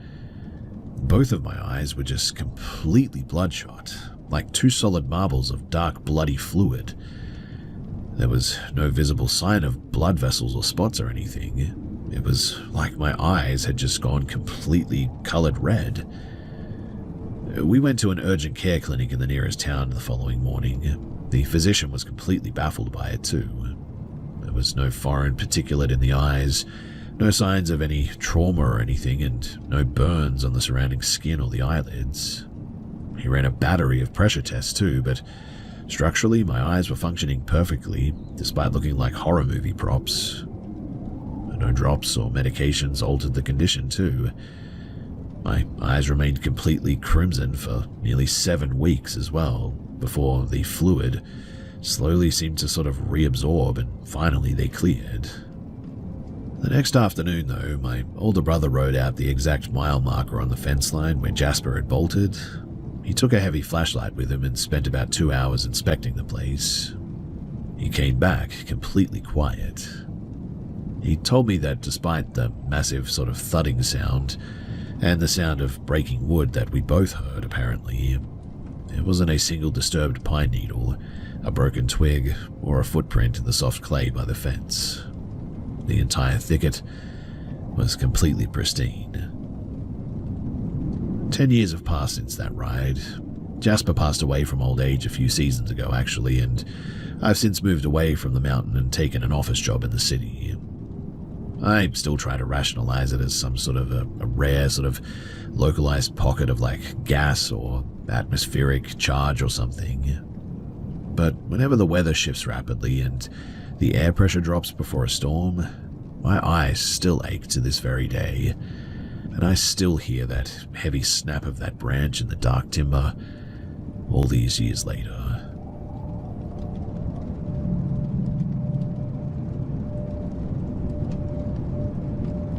I'm a 26-year-old postgraduate student, and I'm sharing this because my sister's long-term partner just moved the last of his belongings out of their flat in Bristol. He didn't break up with her. He simply refuses to cross the threshold of that building ever again. And after what happened 3 weeks ago, honestly, I don't blame him. To provide some brief context here, my sister spent her university years renting a room in an old, damp terrace house that had a notoriously heavy, suffocating atmosphere. She moved out of that property nearly 4 years ago, though. But lately, I've begun to suspect that whatever was anchoring itself to her in that basement room, that it didn't stay behind. My sister now lives in a modern third-floor apartment complex with her partner. The building, it uses a high-definition digital intercom system at the main street gate, which streams live video directly to a wall-mounted monitor inside of their kitchen whenever somebody presses the buzzer. Now, 3 weeks ago, on a rainy Tuesday afternoon, my sister called her partner from her retail job to arrange a dinner date after her shift ended at 6 p.m. He agreed, staying home to finish some freelance work while he waited for her to return. At exactly 4:42 p.m., the apartment intercom chimed. Her partner walked into the kitchen and looked at the digital screen. The street outside was grey and pouring with rain, but standing directly beneath the wide-angle camera lens was my sister. He said that the video clarity was pristine. She was wearing her distinctive dark green wool trench coat, her hair was pulled back into a tight braided bun, and she was holding her black leather tote bag over her shoulder like she normally did. The only detail that felt slightly unusual was her positioning. She was standing entirely sort of motionless, staring directly up into the camera lens with a wide, completely unblinking expression. Assuming that she had just left off her shift early because of the weather, her partner pressed the release button, unlocking the heavy security door 3 floors below. He left the apartment front door slightly ajar so that she could walk straight in as well and went back to the living room. 10 minutes passed, then 20. The building has an exceptionally fast elevator, mind you, and it takes less than 90 seconds to traverse the lobby from their corridor. Confused by the delay, her partner walked out into the carpeted hallway. The corridor was dead silent, the automatic motion sensor lights completely dark. He pulled out his phone and dialed her number. When my sister answered, her voice was accompanied by the distinct noisy background clatter of a busy department store. "Hey babe, I'm just about to head into the stockroom to finish the final inventory count," she said. "I should be out here by about 6. Her partner froze, his spine turning to absolute ice. "Where are you right now?" he whispered. "At the shop. Why, is everything okay?" Her partner is a staunch analytical pragmatist who has never believed in anything paranormal, but he said that the sheer physical terror that hit him in that moment made his breath completely stop. When my sister finally arrived home at 6:15, she walked through the door wearing the exact green dark wool trench coat, her hair styled in the precise braided bun, carrying the exact tote bag that he had seen on the screen 90 minutes prior. Whatever he had released into the secure stairwell, it had never knocked on their door as well. And when the building manager reviewed the digital memory log of the intercom system the following morning, the entry for 4:42 p.m. showed a completely blank grey static screen, which is apparently completely abnormal. This isn't the first time, though, that an anomaly like this has manifested around her. You see, roughly 18 months ago, my childhood best friend, who has known my family for over a decade and recognizes my sister instantly, was driving through a residential neighborhood on the north side of the city one day. As she slowed down at the zebra crossing, she looked toward the bay window of a vacant, unlit Victorian house that was currently up for auction, and standing behind the glass, staring directly down at her, was my sister. My friend said that she lifted a stiff, completely rigid hand and gave a slow, really weird wave. My friend immediately texted me, "Just saw your sister ghosting around that empty brick house on Westbury Road. What is she doing out there?" I called her back instantly. My sister wasn't even in Bristol that weekend. She had taken a train to Cardiff on Friday morning to visit our aunt, and her phone's GPS logs later confirmed that she hadn't crossed back over the suspension bridge until Sunday night. But the escalation that finally drove her partner out of the apartment, that happened just 4 days ago. So my sister woke up at 3 in the morning to a sudden, violent shift in the room's temperature. She turned over, expecting to see her partner. She saw him there fast asleep, but standing on the floorboard, directly beside her side of the mattress, was a small figure. She said that it looked like a boy, no older than 7, dressed in an oversized faded grey school uniform. But my sister said that the geometry of the figure was just entirely wrong. The child's neck was elongated and really unnatural, rigid angles, and his face lacked any human definition. His features looked like wet clay that had been smoothed over with a heavy thumb, leaving only shallow, dark indentations where the eyes and the mouth should have been. He was leaning over the edge of the mattress, his face less than 6 inches from her ear, emitting a sort of clicking sound. My sister let out a blood-curdling scream and threw herself across the bed, violently shaking her partner awake. The moment that his eyes opened and the bedside lamp clicked on, the room was entirely empty. She wasn't paralyzed, mind you. She was able to move, sprint, and scream, which completely rules out standard episodes of like night terrors or whatever. Her partner, though, spent the rest of the morning packing his suitcases. He told her that he loves her, but that he just cannot live in a space with something like this. I'm currently looking into short-term lease options to get my sister out of that flat too before the end of the month, and look, I used to think that the stories about doppelgangers or environmental mimics were just internet folklore designed to unnerve people. But after seeing the physical toll that this has taken on her, quite honestly, I'm pretty terrified by this now. If it followed her from that first house, it has spent about 4 years perfecting her exact framework as well. And I don't want her to be around when it finally decides that it doesn't need the intercom to get inside anymore. But for all of you guys who have dealt with this before, how did you get rid of this and what did you do?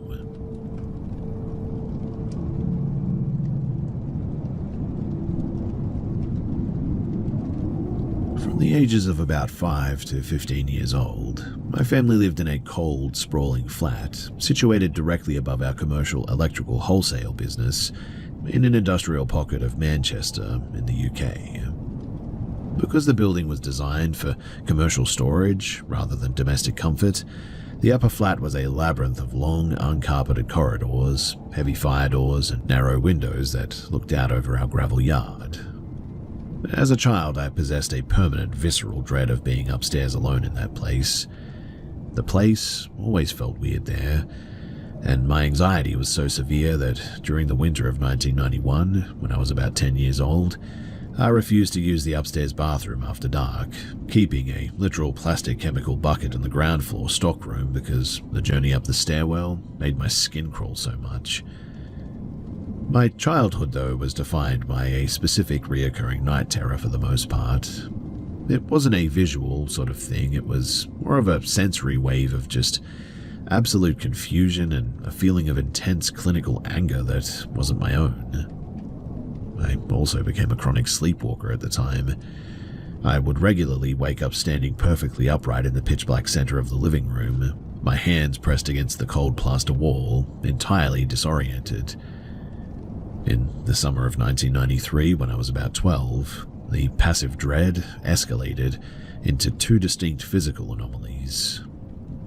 The first occurred on a wet afternoon. I was in the living room watching an old documentary tape on our heavy front-loading VHS deck. Around 5 in the afternoon, the vintage wall-mounted intercom buzzed loudly. It was my mother calling up from the ground floor trade counter, telling me to come down to the back office for some tea. I hit the stop button on the VCR. I distinctly remember the heavy, mechanical clunk of the machine arresting the tape, and I left the cassette inside of the carriage, walked out of the flat, and locked the heavy security door behind me. I spent exactly 25 minutes downstairs in the brightly lit office, eating with my parents and with my older brother. The entire family was accounted for. The shop's security shutters were rolled down too, and the ground floor alarms were active at the time. Now, when I unlocked the flat door and walked back into the living room, the television was buzzing with that grey static. The VHS cassette was no longer in the machine, too. It was sitting precisely in the exact center of the room's rug. It hadn't been dropped or tossed there. It was placed perfectly flat, aligned parallel to the floorboards. When I picked it up and pushed it back into the deck, the machine didn't resume where I had stopped it too. The tape had been completely rewound to the absolute beginning of the reel.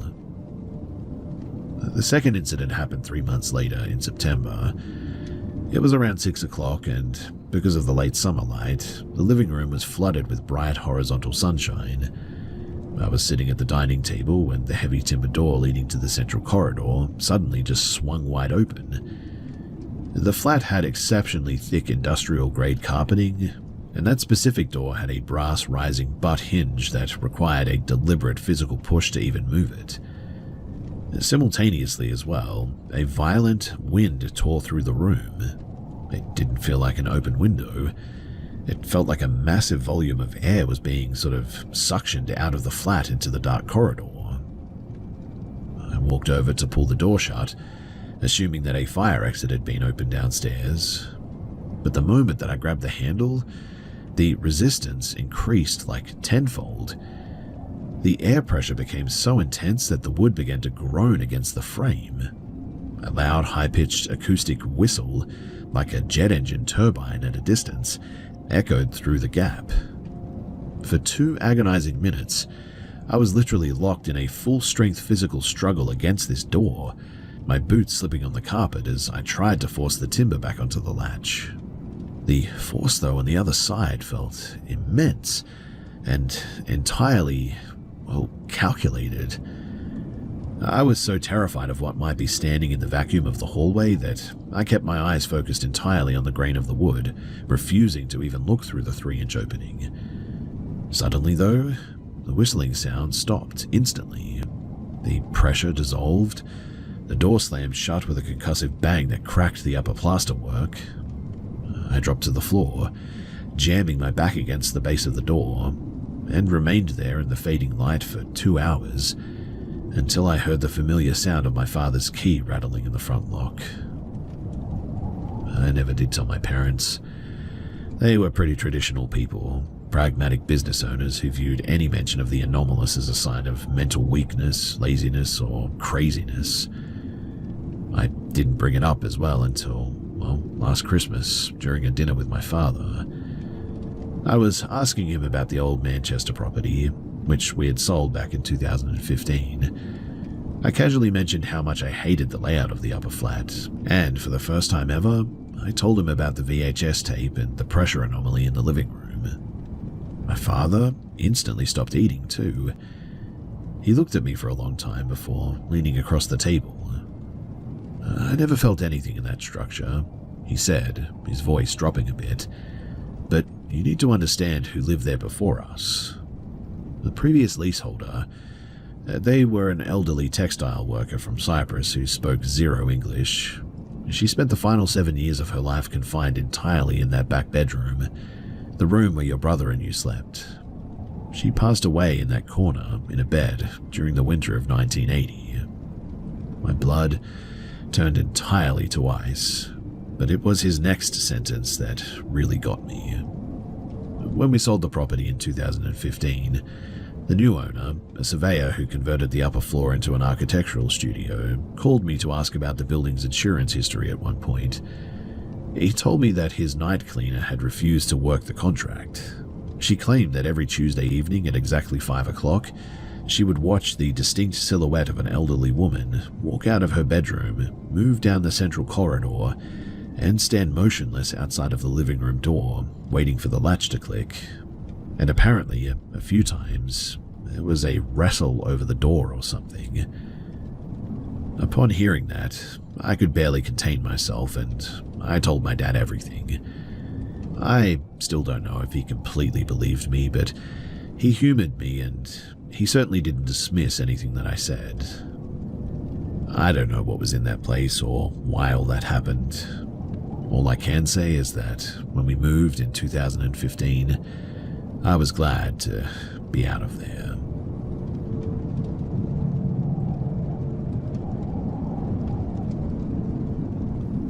In the autumn of 1983, I was 44 years old and managing a small, isolated timber preservation yard and a sheep property about 4 miles northwest of Monmouth, near the border of the Welsh Marches. Because of the wet climate and the age of the stone cottage that I was in, I routinely woke up at around 3:30 in the morning to check the pressure valves in the wood drying kiln behind the house.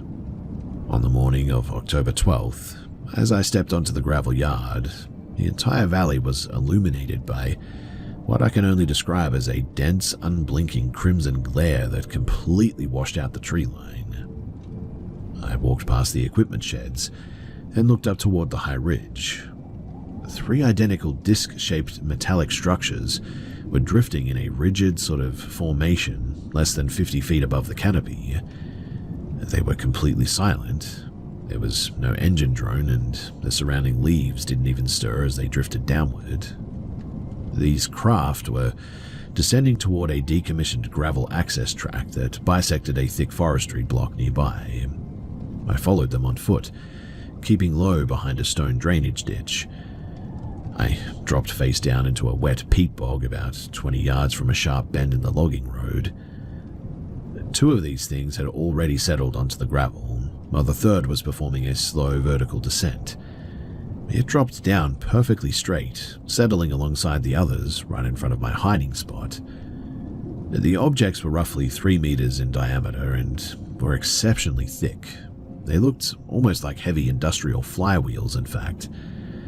Each hull had like 4 legs that supported it, but the area was so intensely flooded by the light emanating from their undercarriages that the gravel beneath them looked like stark white, and it was sort of difficult to see the legs.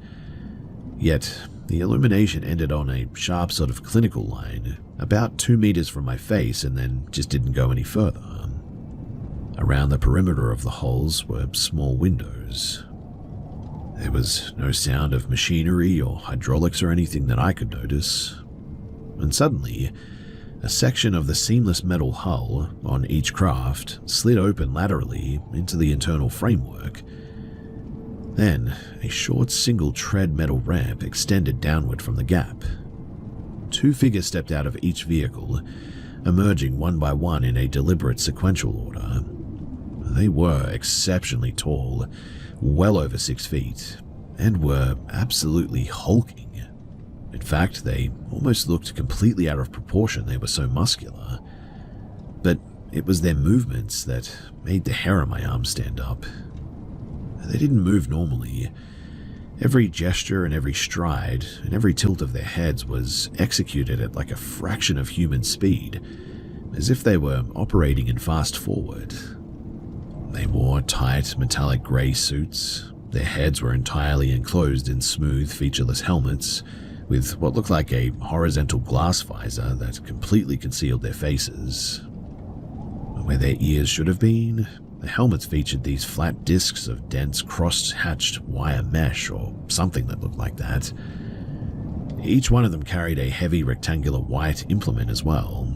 It looked a little bit like a pistol grip, I would say. The 6 figures gathered into a tight circle in the center of the gravel road. They began gesturing toward the surrounding ridges, nodding their heads in what appeared to be a briefing or maybe a conversation or something. Yet, even from 20 yards away, the silence was absolute. They weren't talking. There wasn't a single vocalization, in fact. Their physical exertion was obvious, though, and to take a single step forward, an entity had to sort of slowly hoist its boot several inches off the ground, pause, and lower it down with an agonizing calculated slowness all of a sudden. Now it was like they were moving in slow time.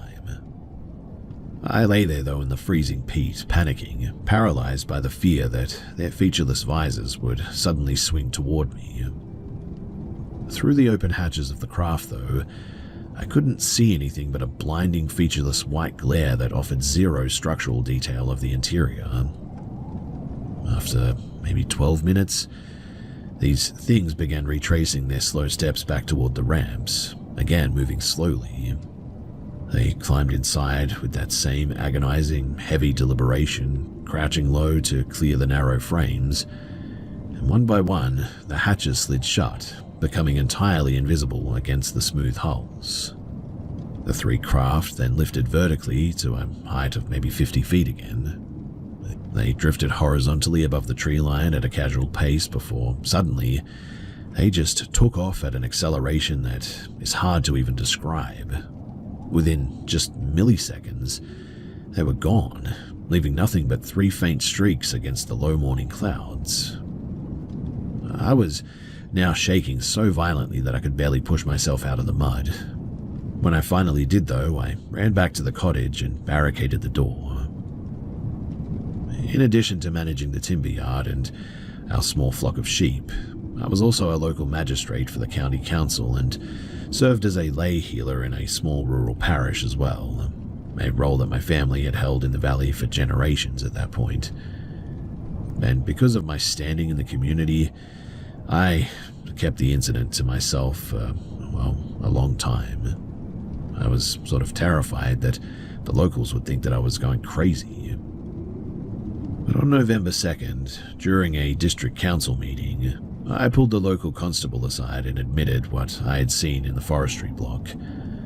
The report eventually moved up to the official channels, and the following week, I was quietly driven to a headquarters in Newport, somewhere, to be interviewed by a regional superintendent from the Home Office Intelligence Branch. They spent 4 hours reviewing my story, my background, and the physical measurements of the clearing even. In the official log, the superintendent noted that the witness is a respected public servant and long-term resident with zero history of eccentric behavior or fabrication, and while the nature of the event remains unverified by civil telemetry, the sincerity and physical distress of the observer suggests that he is telling the truth. I never went back up to that specific gravel track. The timber lease was handed over to a commercial logging firm 2 years later as well, but I still keep the field sketches that I made of the ground the next morning. And deep in the gravel, where the struts had compressed, were 4 indented impressions about 5 centimeters deep, I would say, each shaped exactly like each other.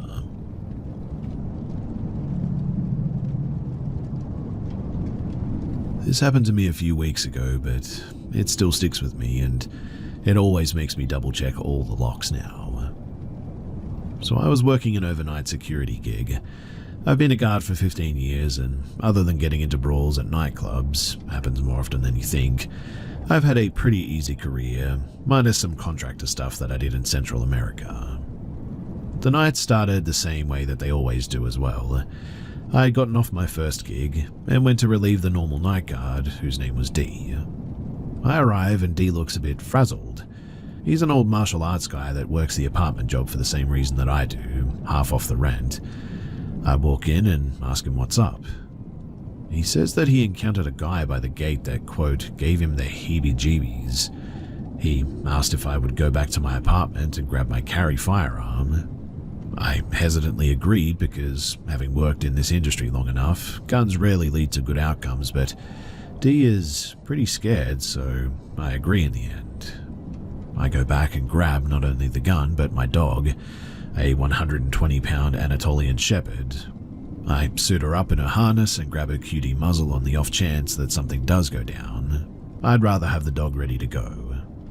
I arrive and D is elated to get the heck out of Dodge, gives the dog her standard good girl chicken strip. This is a nightly ritual, regardless if it's okay or not, and takes off back to his apartment. I attach the dog's lead to my waist and we go on patrol.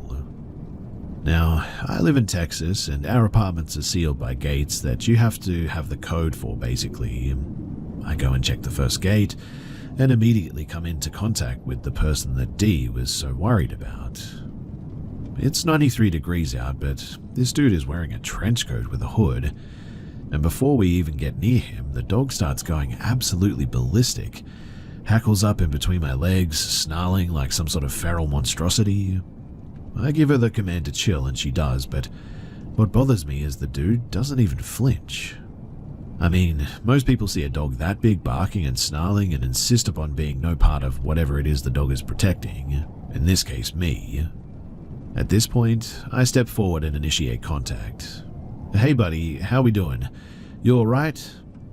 The man turns to face me, and at this point, I see he's horribly disfigured. One eye missing but sealed up from surgery, the other eye a brilliant blue, and horrible scarring on the side of his face, missing the eye. "Yes, I'm fine," he responds rather quietly, sort of in the way a child who's trying to fix something on their own might respond. "So, do you live here? Haven't seen you around. My name's H. You new in town, or has anybody ever told you that you have incredible eyes?" This simple statement made my blood run ice cold. At this point, I tap the QD on the muzzle and it swings out of the way. I'd like to think my mother used to tell me that, but I can't say it's something that I hear often. "Hey, listen man, you gotta get moving, okay? If you don't live here, I can't have you standing out here like this." At this point, he sort of goes rigid and reaches in his pocket. I don't give him a chance to do much more as I draw my weapon at this point. "Hey man, look, you gotta leave and I'm not telling you again. I don't know where the heck you're from, but I know it ain't from around here, so last chance, get out of here." He sort of slowly removes his hand from his pocket, and he's holding this little 35mm disposable. He lifts it, snaps a photo, and then says, "Have a good evening. Your eyes are beautiful." And then off he goes. About 5 minutes later, I'm still shaking when the cops arrive. Turns out that one of the apartments close to the gate heard the dog going nuts, and they heard me raise my voice to our oddball friend, and they called. They tell me that they'll up the patrols and that they hadn't got any other calls about the dude, but that they would keep an eye out for him.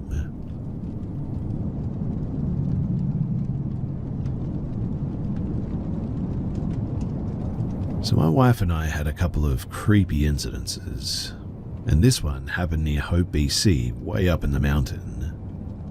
My wife was probably more freaked out than me, but maybe I'm just downplaying this. The second story, though, is something that absolutely terrified me. So, we were camping in the literal middle of nowhere between two mountaintops. It was forest fire season, so we could only have a small propane fire that night. We finally decided to go to bed, and we climb into our tent. We're laying there and talking, and by this point it was almost completely dark, when all of a sudden we see through our tent wall.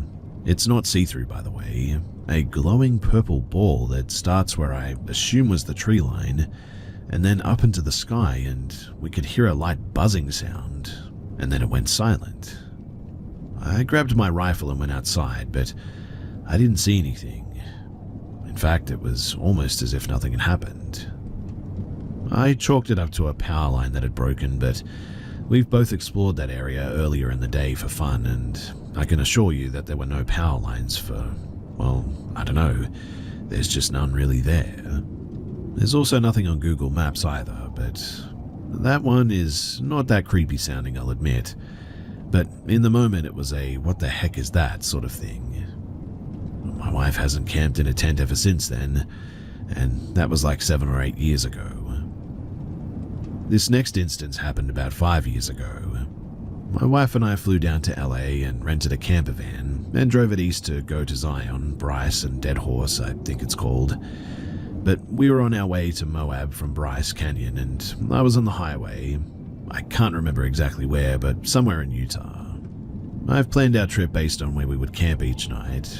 Everything was pretty much via Google Earth, so I couldn't tell what was what, but one of the places that I planned to stay at, we had to go down this dirt road for miles and miles towards something that looked like a cool camping spot from Google Earth.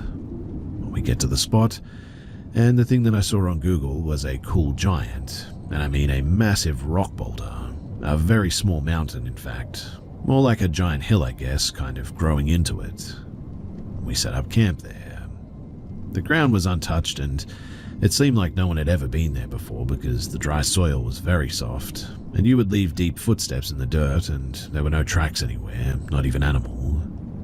So I go to the mountain and I collect some firewood for the night. I also collect some large flat rocks to make as a sort of wind guard, as it started getting very windy all of a sudden. We notice some ravens on top of the rock cawing at us and kind of flying in a weird circle around the area.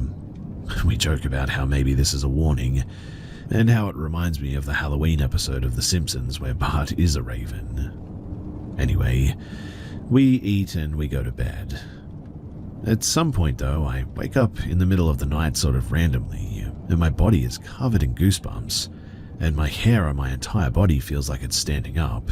I start getting anxiety, too. I feel like someone or something is just outside of the van. The wind is blowing hard, and our van is rocking a bit from it, so that's making things worse. I'm laying there not moving in fear that something is peeking in when my wife says to me, "I'm really freaked out right now and I don't want to be here." I didn't know she was awake as well and justified the way my body is responding, but she later told me that she had chills and her hair was all standing up. I say, you know what, to heck with this, we're out of here. After mustering up the courage to move, I climb to the front of the vehicle to get it started and drive out of there, slowly as to not drive too fast and crash. We get maybe a few hundred meters away and the wind died down, and both of our anxiety and fear went away, which creeped us out even more, I guess. We eventually went back to bed, except I slept with my axe, like that would help, but we slept well and woke up at daylight feeling fine. And we both said heck no to making breakfast here, as we didn't want to get out of the van at all. The kitchen was only accessible through the back doors. I drove a couple of kilometers away until we felt safe enough to get out and take our morning pee. We were all shaken up from the night before, and we didn't know what the heck that was. We didn't see any footsteps in the dirt around where the van was parked when we were driving out there in the morning, aside from our footsteps which led to our makeshift fire pit. We were so freaked out by whatever happened that night before that when we got to Moab hours later, we actually rented a hotel and didn't want to sleep at all in the van overnight. Anyway, years later we were watching a documentary about missing people in parts of the US close to national forests and found out that the area that we were in was actually a huge hotspot, and that we were very close to Skinwalker Ranch. That's kind of crazy to me after knowing all the history about that place and hearing all the stories, but it's something that I'll never forget. In fact, I still get chills, even just sharing this.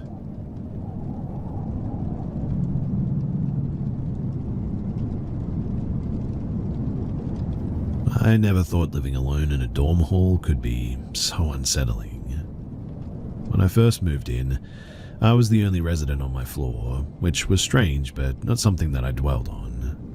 The hall was eerily quiet most of the time, except for the man in room 217. He was a tall black guy, always dressed in pajamas, and from the first night, my friends and I noticed something wasn't quite right. We often heard him screaming, his voice piercing through the walls in the dead of the night. It wasn't angry shouting like I had thought at first. No, he was screaming for help. Every night, the same loud shrieking cry for help. At first we thought that he was just a troubled student, someone who needed help but didn't know how to ask for it in the right way. We even joked that he had serious issues, but deep down it disturbed all of us. His pleas were so loud, so desperate that they left a lingering unease. One night, after hearing that same shriek echoing through the empty hall, I went over to his door to see if I could talk to him. I knocked, but just like the other times I tried, the screaming stopped the second that I got close. The door remained closed, and the silence was deafening. The next day I went to the dorm office ready to tell them that the guy in room 217 needed serious help, but when I asked, the dorm manager looked confused. "There's no one living in that room," she said. "You're the only student in that hall." Her words hit me like a ton of bricks. I knew what I had heard, what my friends had heard. We had all seen him. How could there be no one there? After digging deeper, we uncovered the truth. Room 217 had been the home of a student years ago, one who had taken his own life. He had been struggling, crying out for help in the days before his death, but no one had been there to listen. Now, it seemed as if his spirit was trapped in the hall, forever screaming that same desperate plea for help that had gone unanswered in life. We also learned that The school itself had a dark history. Before it had become a college, the building had been a hospital during the First World War. The laundry room, where we had always noticed a foul stench and dry blood stains, had once been the morgue. The history of the place felt heavy, like it had absorbed the tragedies of all those who had passed through it. The screaming eventually stopped, but I'll never forget the nights that I lay in bed, listening to the ghost in room 217 crying out for help like that. It wasn't just a haunting in the end too. It was a reminder of how much can be left unresolved, how easily cries for help can be missed.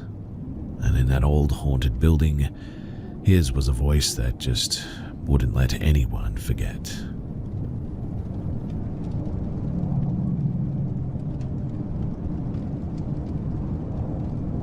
So we live in the Philippines, and my family has a lot of connections and experiences to not just ghosts but creatures from local folktales. Almost every generation, there would be someone born with the ability to see ghosts, like my sister, who had a stronger third eye from what I've heard, but even without it, entities always follow and appear before us, especially in my grandparents' house, which hilariously even once caused a breakup to happen with one of my aunts. One such instance of these sightings was when one of my cousins, Elle, was hanging out in our grandparents' house, and for a while, she said that it was at least 10 to 20 minutes, was talking with one of our aunts. That day, they were the only ones in the house as the others were out, and she said that the entire time she was talking to our aunt, her name's Aunt Jay, not once did she speak out or react while she kept on talking and asking questions. After this, though, she went to the kitchen to grab a cup of water, but was shocked to see Aunt Jay in the kitchen. When Aunt Jay saw Elle, she asked for help in the kitchen, but Elle quickly asked her, "If you're here, then who was I talking to in the living room?" They both stared at each other just before they both heard someone call out, "Elle, can you come here for a bit?" in the voice of our Aunt Jay. Now, the saying goes in our country that you should never meet your doppelganger or you'll die. Knowing this, they both ran out through the back and waited by the front of the house. While waiting that thing out, Elle saw Aunt Jay in the windows of one of the bedrooms fixing the curtains and immediately told Aunt Jay, who was beside her, to not look, because she can see her in the window, moving like a normal human. Not doing anything unusual or creepy, just there doing chores looking exactly like her. It's a story they rarely ever want to talk about because, well, it was a really freaky event for them.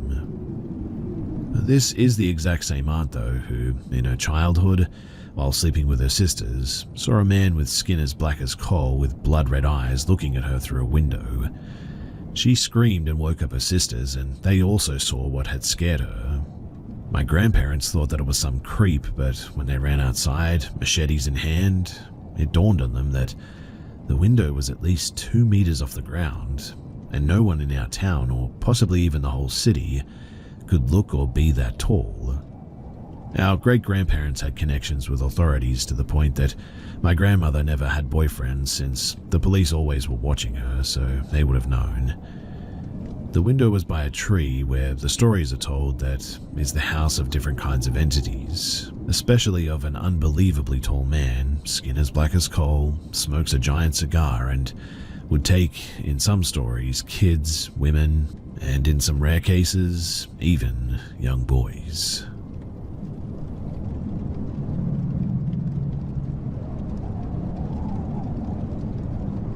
When I was 17, many years ago now, I was on my way to town A-Line. It was pouring rain, cool outside, and I saw a girl who looked around my age hitchhiking and stopped to pick her up. I lived outside of a very small town at the time, and possible danger never really crossed my mind. She was kind of quiet during the 45-minute drive, so we listened to some music.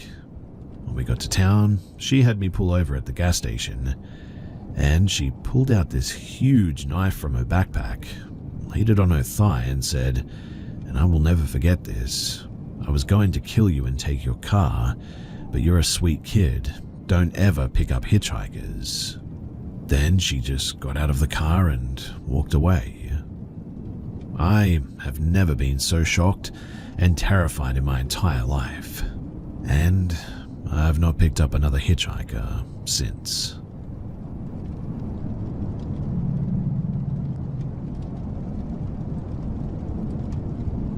This is a story that I've been wanting to tell for a long time. It's raining heavily now, so I decided to take advantage of that and tell it. I have to admit that I feel a little bit nervous about sharing this, but here it goes. So, the year is 2020. At the time, I was still going to school and also working. My sister was about 24 years old. My best friend used to come to my place for the weekend, and I always used it as an escape from work and school. I love spending time with him. My sister, although a little more serious and a few years older than us, liked to spend time with us too, and she also cooked while we played games, and it became a bit of a tradition. And one day, a festival was held in our town, so I arranged with that friend to meet in the town. I hung out with my sister all the time, so I took her with me and we met together with that friend. We visited the parks in the city and looked for a place to just relax a bit, but it all became a bit boring soon. Near the church, I saw a house that looked kind of poor, but there was a lot of shoes there, as if the house was full. My friend told me that apparently a psychic lives there and works there and charges for his services and even heals people. And of course, being the age that we were, it occurred to us to check this out. I wasn't a believer at the time by any means, so even the thought of something like this was just kind of funny to me, I guess. But we entered that house though, and as soon as I stepped in, I smelled something wet, if I could call it that. Some people exited the room and others were waiting. The house felt very cold. To the right of the entrance is the room where the man works, and that's where we met him. In the middle of the room sat a man wearing a white suit. We greeted him, and without a word, he just pointed with his hand where to sit. After that, we had a light conversation, nothing too significant. After a few minutes, he started doing what we came for. My sister was the first in line, and it seemed to me that at one point she sort of fell into a trance, and I, the guy who only believes in science, explained it as sort of hypnosis, I guess. She started to cry and laugh, and she's doing it all as he says for her to do things. When she came out of the trance, he said that he cast a curse on her, and that the only way to get rid of it is to be with him in marriage. I immediately said that that was enough for me, it's time to go, and that he was a drug addict and a lunatic. Now, for 3 months or a little more, I planned a trip to another country together with my sister and parents. Live music in the car and we're driving, and as soon as we entered another country, the phone rang at the same moment, and to my shock, it was this guy. He began asking me why we were going to another country, if we were running away from him. We had an argument over the cell phone, and to this day, I still don't know how he knew that we were in another country, or how he even had our number. After that, pictures of my sister with strange padlocks on began arriving at the address. There were dozens of pictures, and on each of them was a real padlock that pierced the picture and was attached to it. Eventually, we were forced to call the police, but really in the end, they just couldn't do anything. There are still hateful messages from fake profiles, but the harassment eventually somehow stopped. I don't know how. I mean, maybe he got bored, or maybe he just saw that there was no fruit from all of the energy that he was expending, and he just stopped.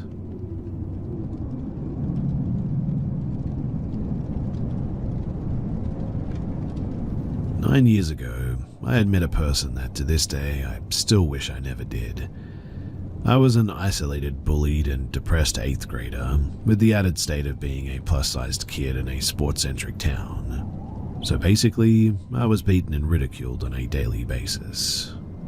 I couldn't make any friends with my new classmates. All of my old friends from elementary school got placed in different classes, and nobody was in the same after-school groups as me anymore, and we were also all in a scout group, but that disbanded before I got into middle school. I was so lonely that if someone talked to me without picking on me, honestly, it made me happy. so I had a Google Plus account, the only social media I could access at school, that I kept hidden from my parents, that I would use to check out my favorite fandoms, and hopefully use to make some new friends. One day, I was on Google Plus in the computer lab, and I had commented under a piece of fan art of a character that I liked. The person who made the post had replied to me not even a minute later. I remember getting very excited seeing that notification, my heart swelling. The two of us spent the next 10 minutes of my class just sort of talking to each other in the comments section. We ended up replying so much that we flooded a good portion of the comments with our talk. After I had to change classes, I logged back in on one of the Chromebooks that we had stored in the back of the class and saw that she had actually messaged me. Her name was Haley. At least, she told me that was her name. Years later, I'm really not so sure it was actually her name. But in the message that I got, Haley told me that she was 2 years older than me and that we had a lot of things in common. I spent the rest of the school day on my phone, not really caring about anything in my classes at all. We talked for the next week in our DMs until she suggested that we message each other in a private chat room. Later that day, we made a private chat on an online messaging site, and we had our first conversation in messages. Then Haley asked if we could also do a voice call. I told her that I wasn't sure about that, but she told me that it was only going to make holding a conversation better with me, and eventually, after she asked me multiple times, I gave in. After an hour of us talking, she then suggested that we video chat. I agreed, both to make sure that she was actually my age, but also to put a name to a face. Haley turned on her camera, and she did look in the same age range as I did. I don't know why, but that fact still haunts me more than anything else, really. The fact that she looked so close to my age, plus she easily smiled and spoke really friendly to me, made me feel that I had nothing to be afraid of, really. That led me to quickly believe, though, that I could trust her. We ended up talking for hours afterward, with me practically on cloud 9 the entire time. In the beginning of our little friendship, things were going alright too. We told each other about our schools, what we looked like, what we liked, and gushing over our favorite series that we liked too. We talked almost every day, and stayed up late talking nearly all night sometimes. We even exchanged a couple of silly pictures of ourselves and memes back and forth a lot. After we had been talking for about 6 months, Haley asked me if I would like to meet her friends. At first, I was kind of ecstatic, and the thought of having more friends made me so excited that I didn't think twice before saying yes. Haley invites me in, and I got to meet her other friends. I had a completely different feeling about these people, though, compared to what I felt with Haley. Something made me feel unsafe in that chat room, even though they all seemed nice and that Haley reassured me that I could trust them. It felt like my instincts were trying to warn me, but I wasn't sure about what, so in the end I sort of ignored it. Most of them, though, were much older than me. In a chat with her main friends, there were 6 other people. Most of them were at least 18 to 19, but there were 2 guys that I distinctly remember being in their 20s. I asked how they all met, and they told me that they all met either on social media sites or from real life, but really wouldn't answer any more of my questions. I was a bit naive, so all of the red flags that were popping up went completely over my head. But from constant loud talking to frequently overlapping each other, the calls that I was on with them were just pure chaos. The messages were even worse though, because they would frequently drop cuss words and topics that really should not be brought up with someone who was still a minor. I tried building genuine connections with them though, but they all acted dismissive to me and acted like I was just annoying whenever I tried to talk in a conversation. Needless to say, I didn't like them very much. Haley, on the other hand, was all about them. She would pull the exact same habits, jokes, dirty words, and all of that with the others.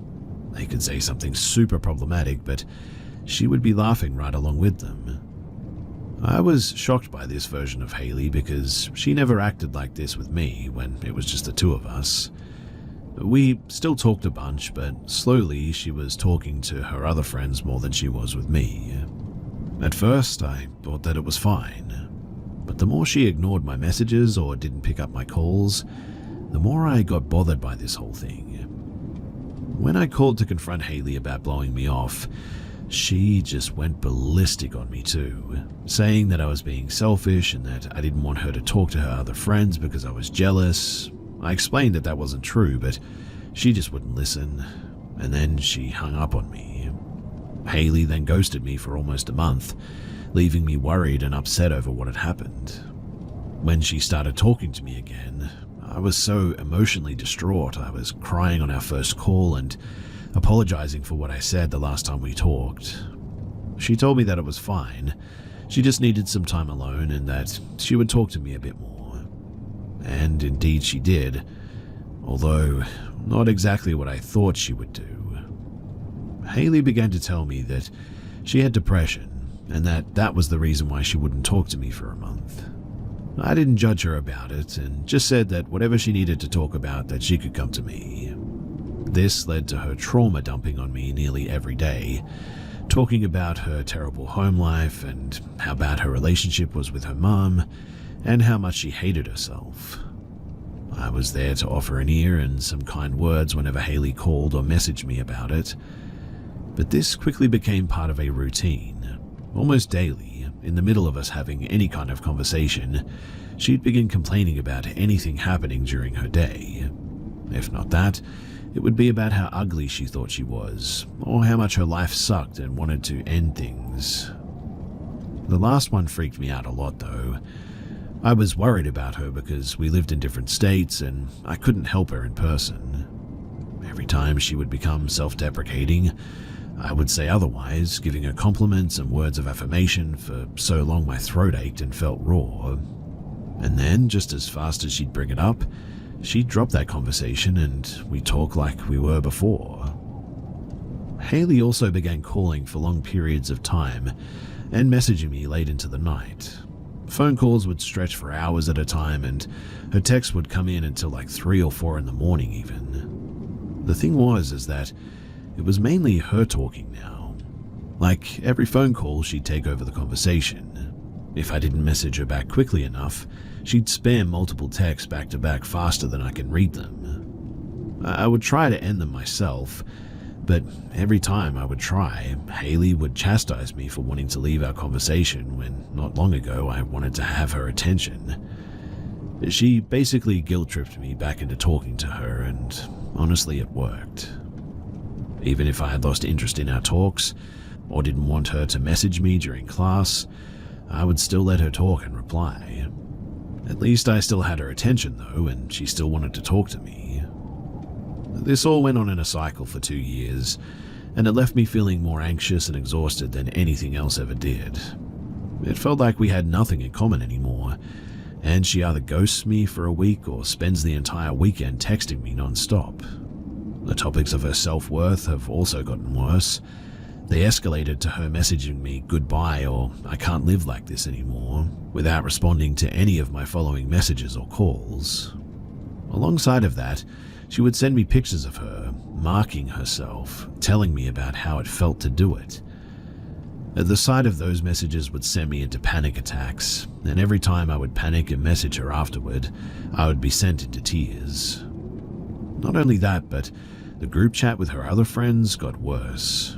Arguments broke out frequently, drama and gossip spread like an oil spill, and it led to people being blocked, unblocked, almost every few days in fact, and I hated talking to them. They began ganging up on me in messages, and Haley was often the first one to make rude jokes about me that they would all laugh at.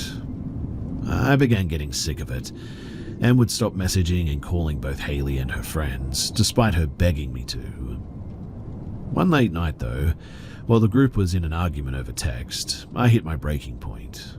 I was tired of all the drama and them treating me like this all the time, so I messaged the group chat that I'd had enough of them and privately messaged Haley that I needed a break.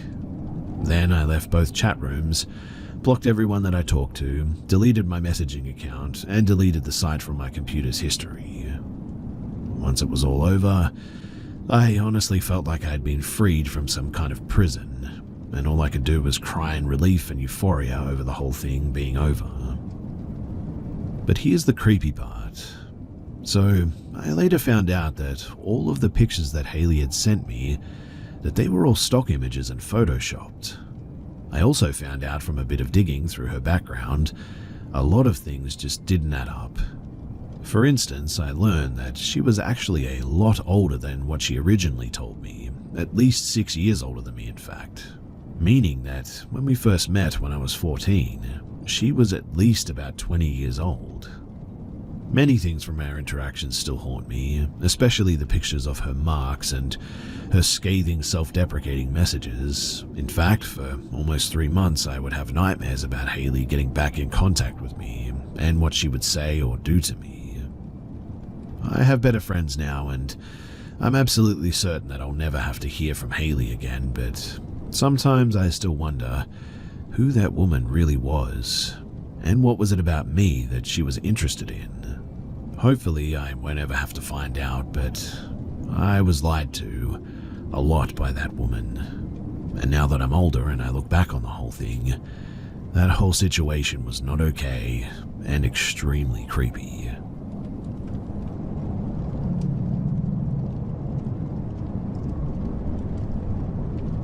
A few weeks ago, I was driving in the middle of nowhere heading to one of my friends' place.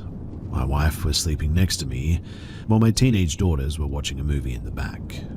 Next to them, my toddler was playing with his toys, and it must have been around 1 a.m. I was a bit nervous as the drive there seemed to last forever, and I was getting a bit tired too.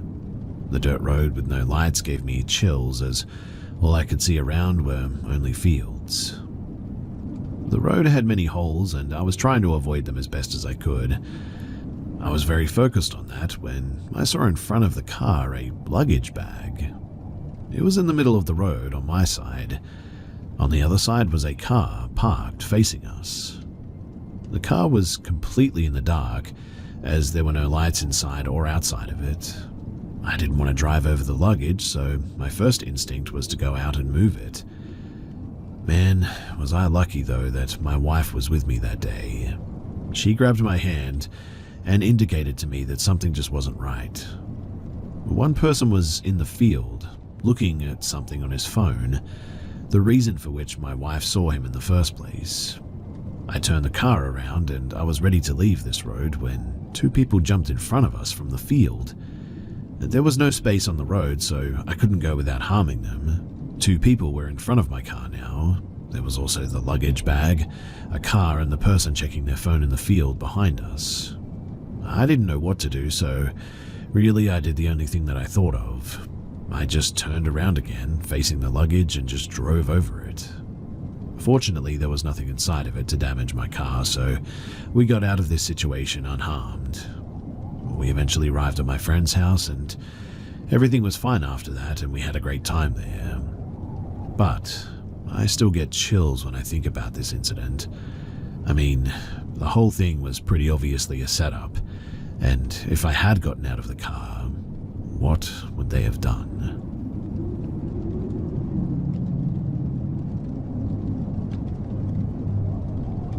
I work with adults with disabilities, so do take this story with a grain of salt. But he would walk about seeing a girl with no mouth around the house. For example, when he couldn't find his hat, the girl with no mouth would take it. One of my responsibilities was checking on him when he went to bed each night too. I had assisted him with bed and left him with his mask in his lap and stepped out so that he could get it on and get comfortable. I had left his light on and his door cracked so I could just peek in, turn off the light, and had went down the hall a bit. I was about 10 feet away, just looking at a bulletin board when I started to hear him laugh. Curious, I came down to see what he was laughing at, and when I poked my head in, he said, "I caught you." What? I said. "I caught you. What did you catch me doing?" I was laughing a bit, lighthearted. I didn't want to worry him, but in my mind I'm just thinking all I was doing was reading about the company picnic or something like that. He said, though, that he saw a hand reach into the crack of the door and turn off the light, and he thought that it was me playing with him. Here's the thing, though. The light, his light, was actually off, and he hadn't moved. His mask was in his lap and he was still sitting underneath the covers in the same position, same spot. He hadn't moved and the light was off now. I had to flip the switch to turn the light back on. Now, I personally only ever had one experience there. I was in the living room watching a movie. The work was done for the day, everybody's asleep, paperwork done, so I'm just killing some downtime, keeping myself awake, when I hear this crash come from around the corner. Around the corner is a dining room. In the dining room is the kitchen table, and on the other side of the room across from the entryway is a client's bedroom. My first thought was that he had gotten up and may have fallen, so I hurry over to check on him. I get to the entryway and I can see that his room door is still closed, but I can see this through a figure standing in the dining room by the table, a figure that turned to look at me. Its right side was to me, and then it turned its entire body to look at me, and I could see through it to the other side of the dining room to the client's closed bedroom door. I absolutely freaked at this, backed up a few feet, and then it was just gone. Well, that is the only experience that I've ever had at that house. I have heard from the overnight staff there who replaced me that she has heard whistling though. Now, the rest of this I could excuse. I mean, he had cognitive impairment, my eyes were just playing tricks on me perhaps. She heard whistling from the outside and it sounded like it was from the dining room. But I can assure you that that light, it was off, and I purposefully left it on so that I could do my job a minute later. Yes, he was cognitively impaired, but he didn't see things. He had trouble with his memory, but again, he didn't see things. And that makes me wonder just how much of the other stuff that he was telling me was real.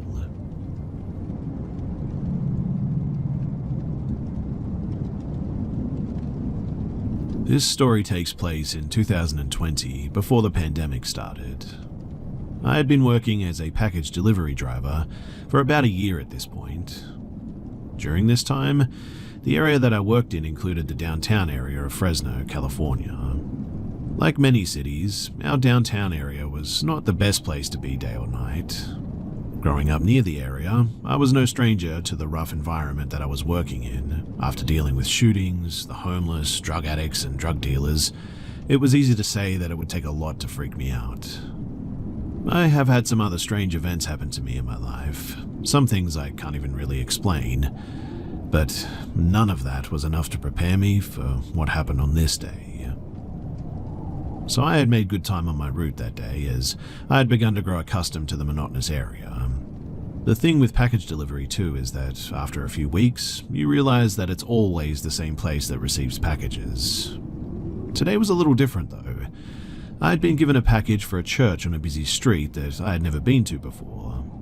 Even though I had never been to this church before, I knew exactly where it was. I was also aware that it was near the railroad tracks and a pretty large homeless camp. This is an important detail too, as it will explain some of my thought processes and actions at the church. I made my way there around 2 p.m, knowing that once I was done with this stop, I would have to shoot back across town to do my pickups, then head home for the day.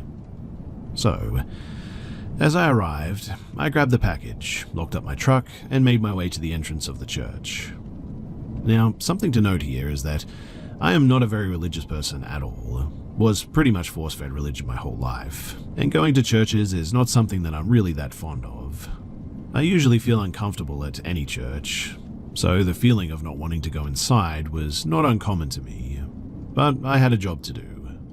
Standing in front of this church, I noticed that the huge double doors were wide open, which to me meant that someone should be nearby and I could get this over and done with.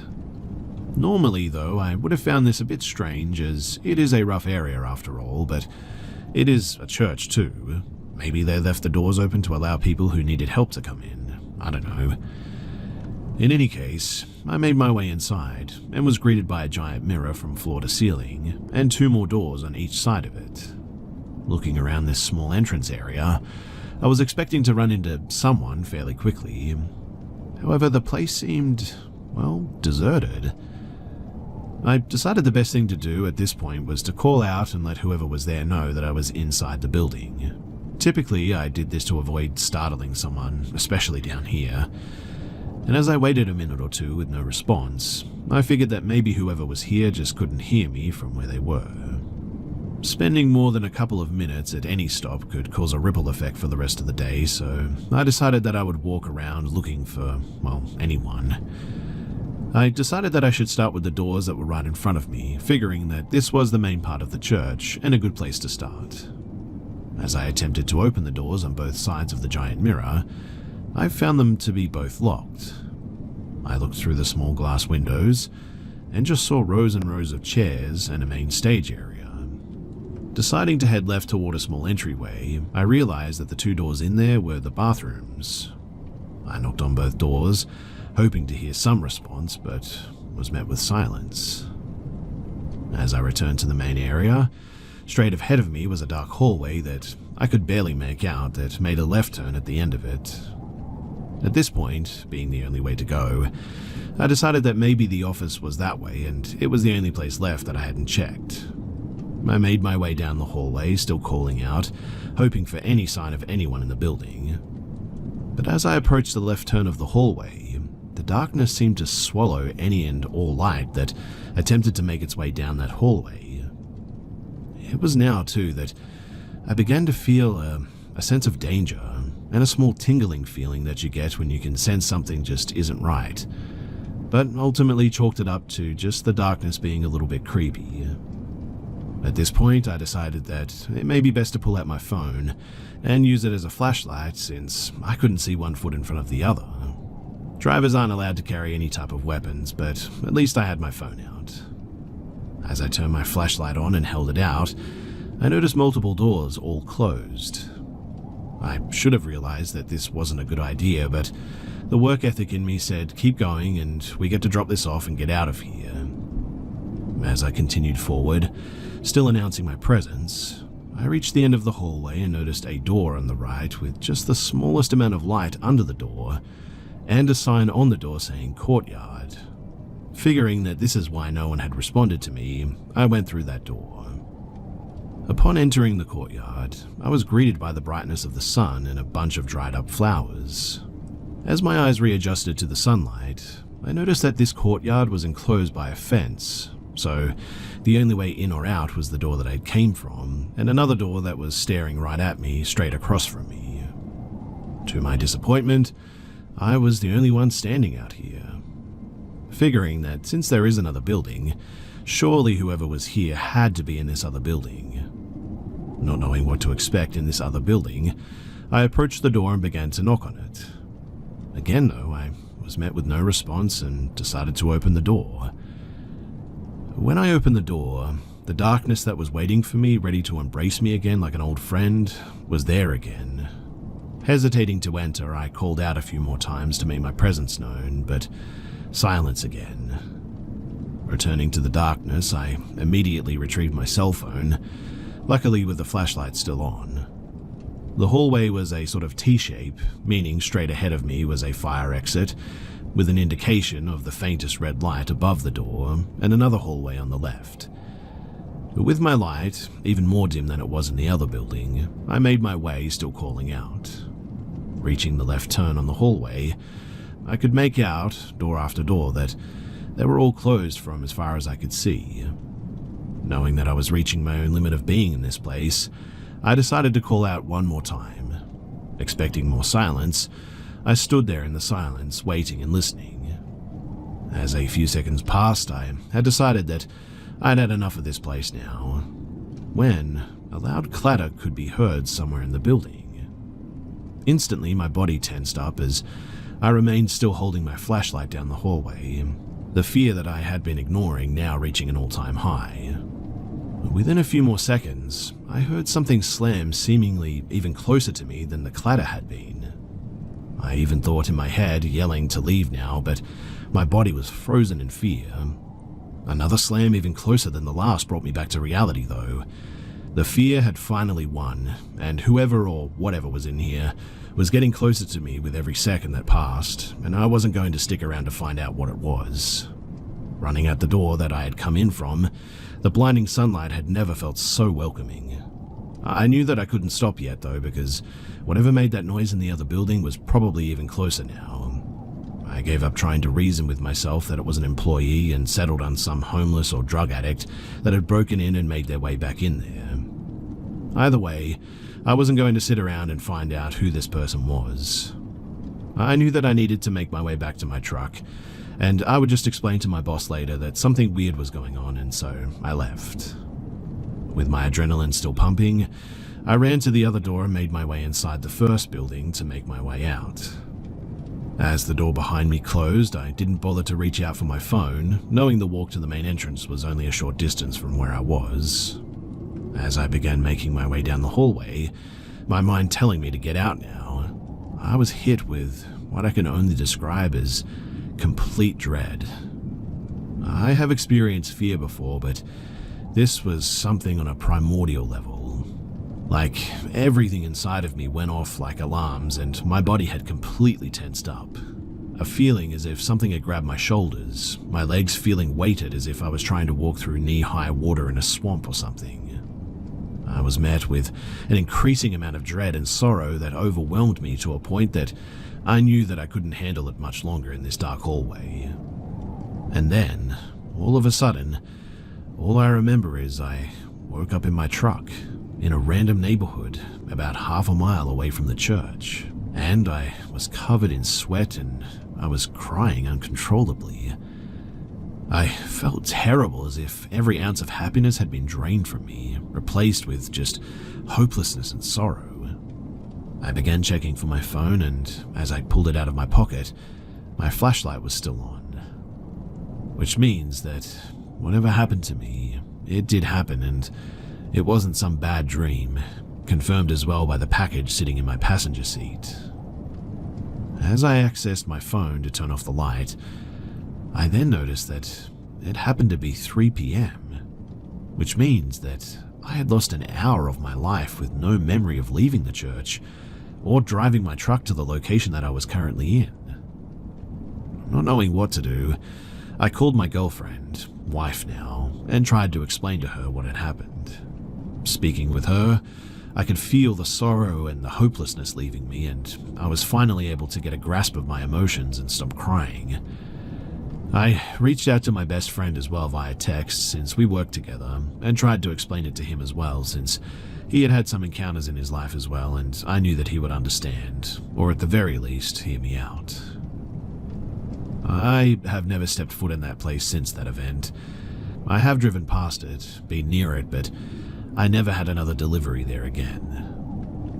The package that I had for them was eventually delivered by another driver who said that there was somebody in the main entrance and didn't even have to go inside the building. I have since moved out of Fresno, and even before I did, I was moved to a manager position, so I wasn't really delivering anymore. But I still have flashbacks to that place from time to time. They've gotten way less frequent over the years, but it still freaks me out. Sometime later as well, I talked to a friend who is a paranormal investigator, trying to get some answers about the whole thing. She explained to me that it sounded as if something attached itself to me that day. That churches can hold a lot of energy, and given the location of the church, it's not surprising if it had its fair share of sorrow and pain from those seeking help. This story has always been hard for me to talk about, because even to this day I have a hard time believing that it actually happened to me. But when it does come back, I always find myself asking the same questions. Like, how did I get back to my truck? How did I drive about half a mile away, and what the heck happened in that hour of time that I can't remember?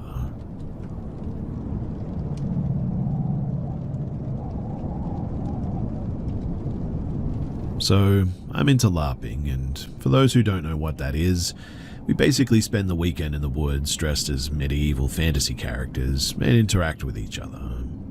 I go to these events with my friend and my partner, and we meet some more friends when we're there usually. Now, there are all types of people at these events, but 99.9% are absolute angels. I had yet to meet the 0.1%, but man, do I wish that I hadn't. Before the event started, a guy named Greg swung by my tent while I was setting it up. My partner and a friend were setting up the secondary tent up a path and couldn't see me at this point. There were 5 other people to my right. I had never met the guy before, but as soon as he said hi, I had a bad feeling. He was around 5'10", obese, a neckbeard, basically what would fit the description of an incel. He approaches me and asks me if I'm here alone. I say no, that I'm here with some people, but don't mention my partner or friend directly. He asks if I'm a gamer, to which I say yes, and from then on, he starts rambling on Ark Survival, which is a game that I personally have like 3,000 plus hours on. He tells me blatantly wrong info though, misnames the dinos, tells me stuff that are impossible to do in the game, even with mods, etc.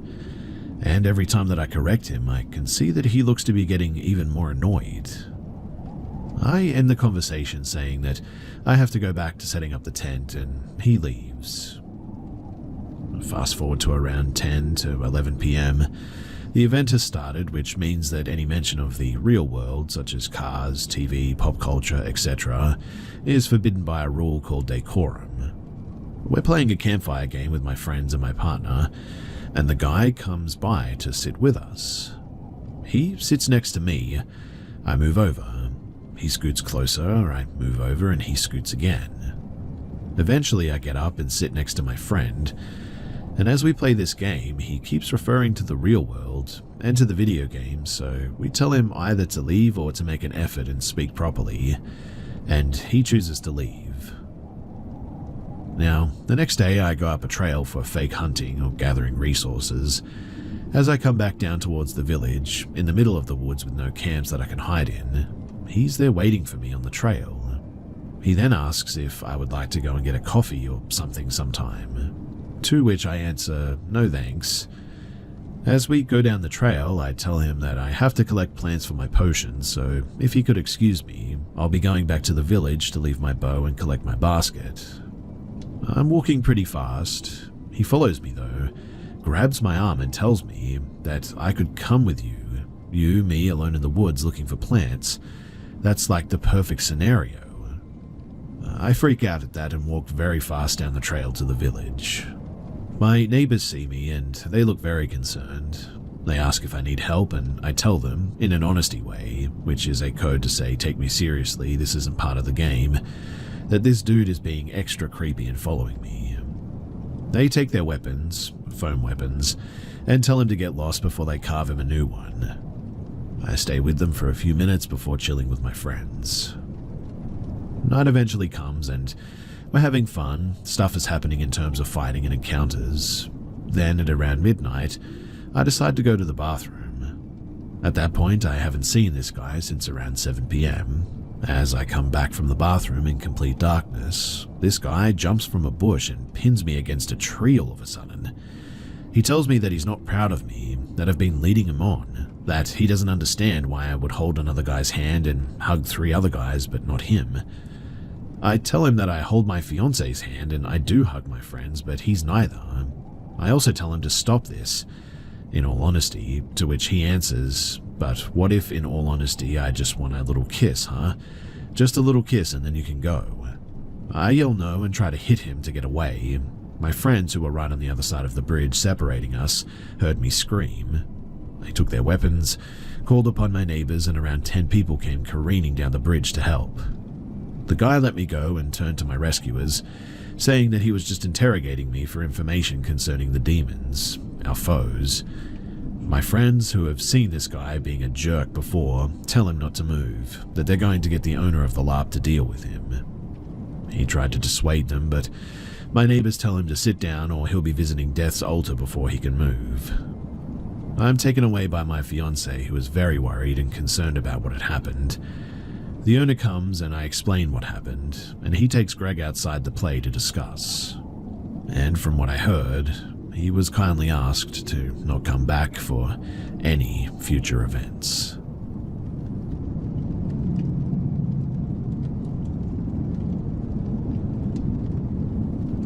This incident took place about 19 years ago.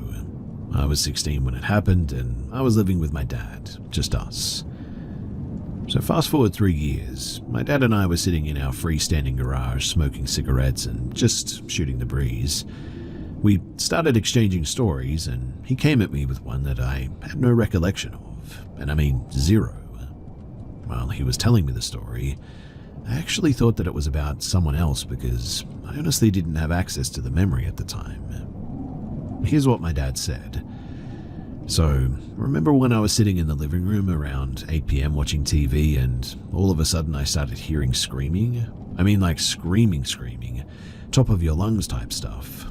I jumped up off the couch as fast as I could, sprinted down the hall to your bedroom. I then said to my dad, "Wait, what? I was the one screaming?" "Yeah, how do you not remember that?" "Well, was this like when I was really young or something?" "No, it was maybe about 3 years ago." I then think to myself that this is kind of freaky. I mean, it's freaking me out to be honest because I had no idea what he was even talking about at this point. So I ask him, "Well, what happened?" "Well, I ran down the hall as fast as I could because I thought that something was seriously wrong.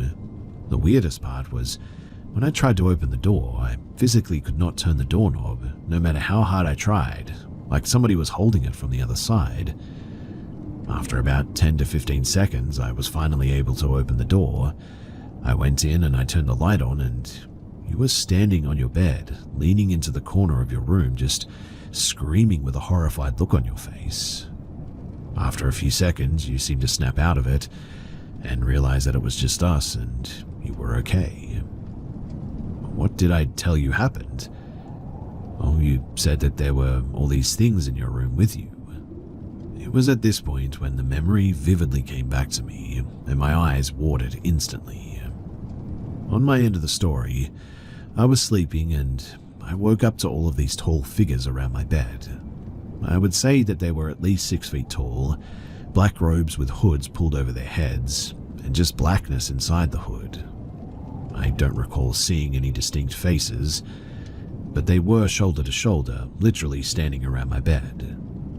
Now, the way my bed was laid out, my bed was in the opposite corner of the room as the door, which meant that they lined up around 2 sides of the bed. I instantly stood up and backed into the corner of the room on my bed, and I realized that there were more behind them. I would have to guess that there were at least 20 in the room. Mind you, the room was about 10 foot by 12 foot, and so it felt like the room was completely full. I screamed for my dad to help me, and it felt like an eternity before my door opened. They never did touch me, but they gave off the worst vibes that you can imagine. Back to the doorknob. It was a standard doorknob, a cylinder shape that tapers in. The knob didn't have any locking mechanism on it at all and was not faulty in any way. This has never before or since been a problem, not being able to open the door, that is. But when my dad tried that night, something, for some reason, caused him to be unable to turn it open for at least 10 seconds. And that is the part that just really doesn't sit right with me to this day. So, if you can debunk this or give any insight, then I would love to hear it.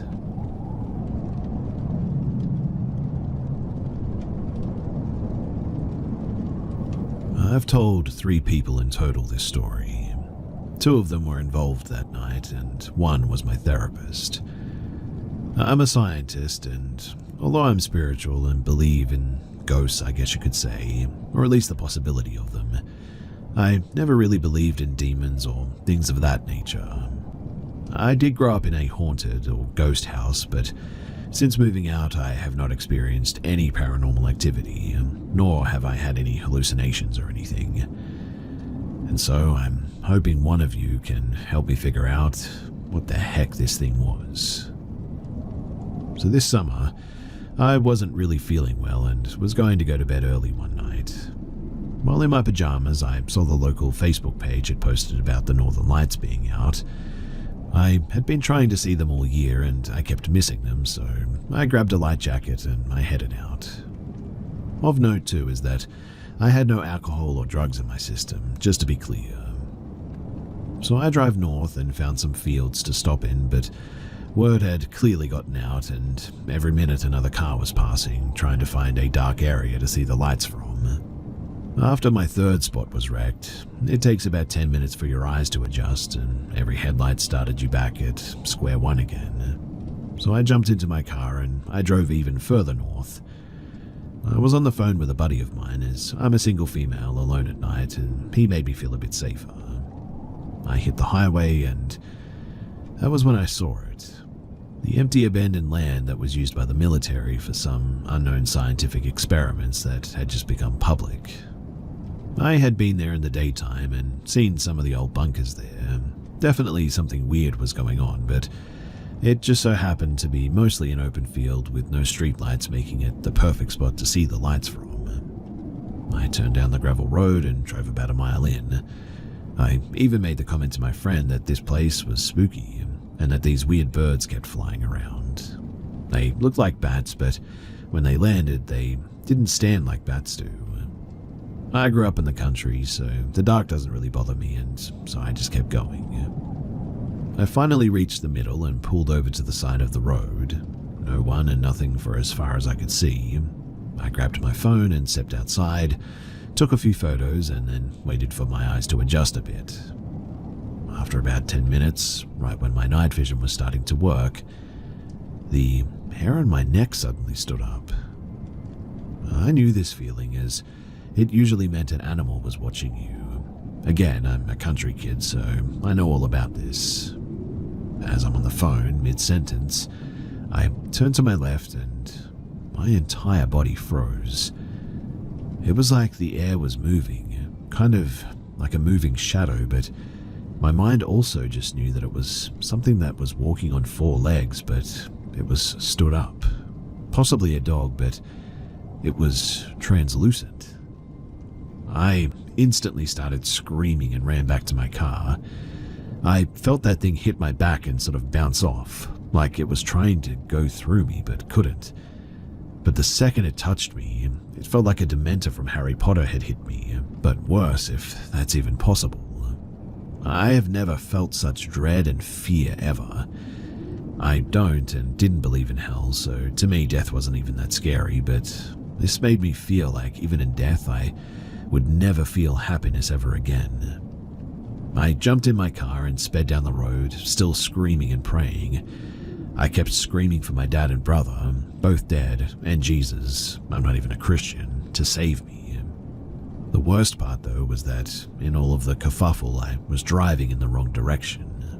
I had to turn around and drive back to get out of there. I screamed the entire time for help, and at some point my phone call dropped. My service was fine on the way in, though, but it finally came back the second that I hit the highway. My friend called back asking me what was wrong, but I was still screaming and crying, and I could barely get the words out at what I had seen.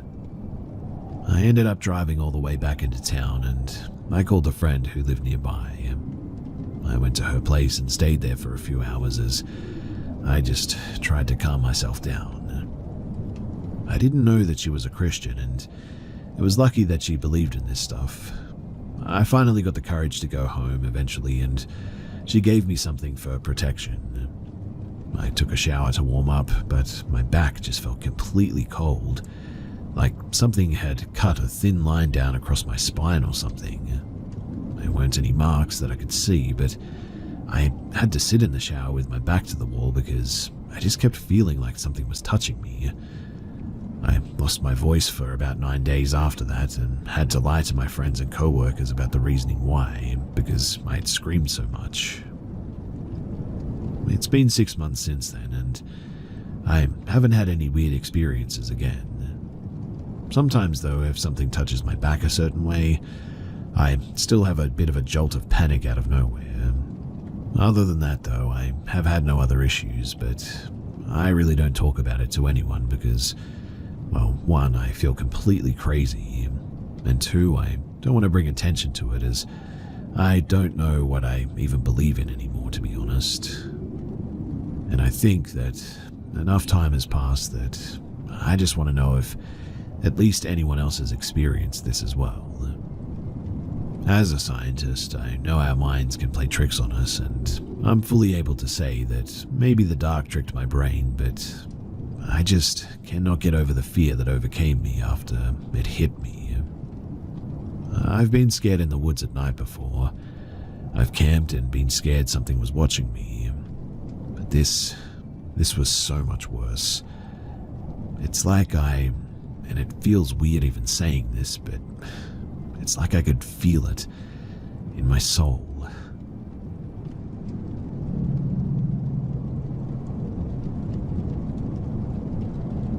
To be completely honest with all of you guys, I'm still 50-50 on the ghosts or paranormal thing, but I do have a couple of experiences that I really cannot explain. One in particular has always frightened the heck out of me when I look back on it. So I live in Utah, and we have Mormon churches literally on every block and in every neighborhood. A lot of my friends growing up, and to this day are Mormon. I used to go to this thing called Young Men's, it's essentially Boy Scouts, with my best friend who lived directly next door. This was like a once or twice a week activity, and although I grew up in Salt Lake City, my family wasn't Mormon, but my friend was my best friend in the world, and we did everything together practically. And so I would tag along sometimes. It was just a rotation of weirdo Mormon adults who taught us stuff, and we'd do random activities. I believe I was 10 or 11 when I would go to these with him. Now, one time in particular, it was a big gathering of some of the families involved in that young men's group. Essentially, it was just a big barbecue on one side of the church. The event was mostly outside with some activities in the church. The other half was not in use, and it was pitch black over there. There were a lot of people, and the lines for the bathrooms were super long, so I venture over to the pitch black part of the church to use those bathrooms instead. I cannot remember exactly what time it was, but it was starting to get a little bit dark outside. That side of the church that I ventured over to was pretty much pitch black though. There was enough light outside that the glass doors that exit outside near the bathroom that I could just see enough to get to the bathroom, but that was about it. And it was now that I remember just getting this extremely eerie feeling in the bathroom while I was doing my business. I didn't think too much of it. I mean, I've always been a bit of an anxious person, and I'm pretty self-aware about that. After I use the bathroom, I exit and I go to use the drinking fountain right outside of it. As I bend down to take a drink, I then get this overwhelming feeling of terror and that something was wrong. I turn around and there's this pitch black hallway, and I see this little kid who is pale, has marks on him, and his clothes are dirty and tattered. I vividly remember that pale face with marks all over his body and tattered, dirty clothes. He walks up to me, starts almost giggling, and my first instinct was to ask, "Are you okay?" The kid looks at me again, giggles. He walks out of those glass doors leading outside. Those glass doors were leading into the opposite direction of where the party was, to another parking lot that didn't have any cars parked in it. I remember I was just sort of standing there in pure terror, and then I ran back to the party. I didn't say anything to anyone, but was just sort of looking for that kid almost frantically. I never saw him at the party. I remember just being sort of shaken to my core for the rest of the night, and that night I didn't sleep. I don't think that I told my friends or family about what I saw, because I knew that they would think that I was just full of it. I really don't talk about it much at all, in fact, because if someone had told me that story, I probably wouldn't believe them either, and I would also say that they're full of it. I also don't expect anyone here to ever believe what I saw, and I don't ever even try to convince people, to be honest, because it was just such a weird experience, and I really don't know what to make of it. I guess I just wanted to share whatever weird thing or experience that was. And honestly, it still shakes me to my core when I think about it.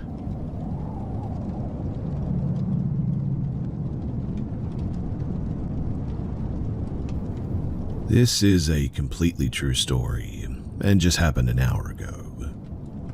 I wanted to talk about it somewhere, and really the only place that I could think of was, well, here. So, for context, my wife and I are on vacation in Mexico. We both honestly are loving it here, and this situation really doesn't change that, but I am definitely reevaluating security. Now, my wife and I went out for dinner and walked back to our hotel. We get inside of our room, are settling things down, etc., and a few minutes go by, and there's a knock at the door. A man quietly says something in Spanish in an inflection that's trying to get our attention. Think room service or something like that. My wife looks at me like wondering who would be at the door at this time. At this point too, I should clarify that we did have the Do Not Disturb tag on the door. Anyway, a few seconds go by, and there's another knock at the door. My wife signals for me to go to the door, and so I go over. At this point, we've made no sounds for probably a minute before and during the knocks. Just as I reached the door, the keycard unlocked the door and it opened. A dirty-looking man had just opened the door and is now about 2 feet from my face. I put my hand on the door to prevent it opening any further. I think he was as surprised as I was, to be honest. He starts speaking Spanish and I hear the word Wi-Fi somewhere in all of that. I say, "No hablo español."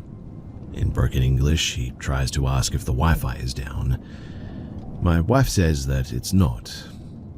I'm just kind of shell-shocked though by what had just happened, and keep my hand on the door as he talks and eventually leaves. I shut the door and engage the physical lock this time. I usually do this, but we had just walked in and wanted to get the stuff set down. I talk with my wife as we try to gather our thoughts about what the heck just happened. Essentially, a man knocked, got no reply, then let himself in and asks about Wi-Fi? No, this was clearly a burglary attempt, and he has a master keycard and thought that we weren't home.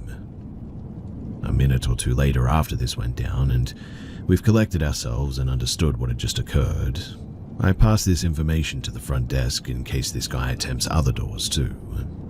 They seem to take it seriously, but no updates beyond that. The fact that this just happened has kind of blown my mind a bit, and I don't know if I've fully processed it just yet. Like, what if we were back 30 minutes later? We probably would have lost some stuff, right? 5 minutes later, we would walk into a guy in our hotel room. What if we went to bed earlier tonight? Could have been asleep and the AC is loud, and I don't know if I would have heard the door knocking through my sleep. If it was going to go down, then surely the way that it did was optimal. But those ifs are just crazy to think about. I'll definitely be storing our valuables in a safe now. I should have done this too, I know, but we just recently got here. But lesson learned. In the future, stuff is going immediately into the safe, and lock is getting immediately engaged from now on.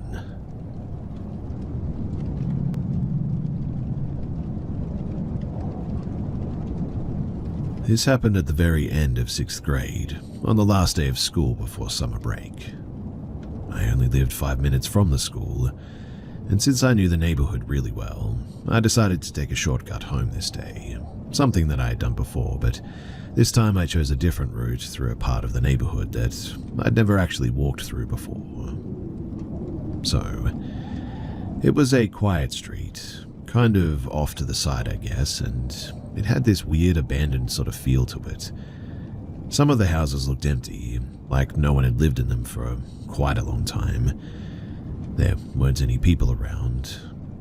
The whole street just gave me weird vibes from the beginning, but I figured that I'd be fine. I mean, again, I was close to home. As I was walking on the sidewalk past these empty houses, I noticed a car parked on the side of the road up ahead. The driver's side door was wide open. I couldn't tell if someone was in it at first, and honestly I didn't want to find out anyway. I don't like being approached by strangers, especially adults when I'm alone. So I did what most people probably would do. I pulled out my phone and I pretended to be on it so that I wouldn't have to engage with anyone. But as I got closer to the car, I heard a man's voice. Excuse me. I glanced over, and that was when my heart dropped. There was a man sitting in the driver's seat, and he looked just like my substitute teacher that I'd had that year. Same build, same face, even the same missing tooth. But his eyes were pitch black. I'm not exaggerating one bit too. There was no white, no visible iris at all. Just full-on pure black eyes. And somehow they looked natural, like that's how his eyes were supposed to be. It didn't look like contacts or anything fake. It was just wrong though. The moment that our eyes met, I froze. I didn't say a single word. I just turned and I sprinted home as fast as I could. I didn't even look back. I still remember the way my body felt too. My stomach dropped and my chest got tight, like something was seriously wrong. The weirdest part though is that I had just learned about the black-eyed children and black-eyed people not long before this happened. I didn't even fully believe in them yet or anything, so to have something like this happen right after I learned about them, it really messed with me for quite some time. I'm 19 now and I still think about this quite often. People say that black-eyed people come back to visit you, and to be honest, I've been scared of that for, well, years now. I don't know if what I saw was really one of them or something else, but I know that whatever happened that day, it wasn't normal. And I know that it wasn't my teacher too. It just, well, it looked exactly like him. I've never told many people about this because I know that it sounds so unbelievable and unreal, but to the day that I die, I will swear on everything that it happened.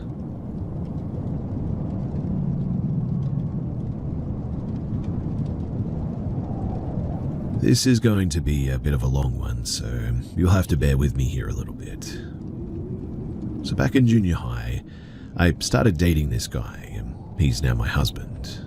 But since we were so young, we had one of those classic on and off relationships all throughout high school. And during one of our off periods, I was going through some typical teenage girl drama and lost most of my friends. This was during COVID and with nothing else to do, I got into gaming and ended up becoming close with a group of guys that I met online. They also went to my school. Now, I know what you're thinking. One of those girls who only hangs with guys because they're less drama and all that. No. If anything, guy friend groups are more drama when you're the only girl. Anyway, I developed a small crush on one of the guys. His name was Kyle. Not my usual type, but he was funny and easy to talk to, especially after a breakup. I told him that I wasn't ready to date again yet, but that I liked him and could see things going somewhere, eventually. He did not take that well. He kept rushing me, wanting to lock something down, and every time that I asked for space, he got mad. Like, blow up on me and kick me out of the group chat mad. He'd start fights, try to turn the others against me. Didn't really work, thankfully, and was constantly checking if I still liked him if I took too long to reply. Honestly, it was exhausting. Clingy is fine, but manipulative clingy, not so much. Now, I had extracurriculars at the time, a life, and he acted like I owed him 24/7 attention. Despite all the drama, we kissed a couple of times, but we were never official. Eventually, too, I found out other guys in the group liked me too, and the whole situation just got really weird. So I ended up cutting ties with all of them in the end. Months later, I got back together with my now husband. and that really ticked Kyle off. He started posting music on SoundCloud and Spotify, basically painting me as the villain. Songs about how I led him on and how awful I was, etc. But I was happy, and so, in the end, I just ignored it. Now fast forward to about a year after graduation. My now husband had just proposed. We were thrilled. Posted the engagement photos, the whole thing. We got nearly 700 likes on Instagram as our whole high school anticipated this happening at some point. Then coincidentally, almost the day after we post the photos, Kyle texts me, asking us if we want to meet up. So my husband says, why not? And we end up going to hang out with Kyle. I know, it was a really dumb idea, but since my husband was about to leave for the military, we figured that it couldn't hurt to reconnect with some people before everything changed, and try to mend some old bonds, I guess. Anyway, Kyle picks us up. He seems insanely excited to see us, which is really weird since we don't really talk and we didn't leave on a good note either. We drive to the mall, walk around, grab some food, pretty normal stuff. We caught up on the year since graduation, but even during that I could tell that something about him had shifted. His smile just didn't seem or feel real, I guess. His eyes were off, like he was looking through us almost.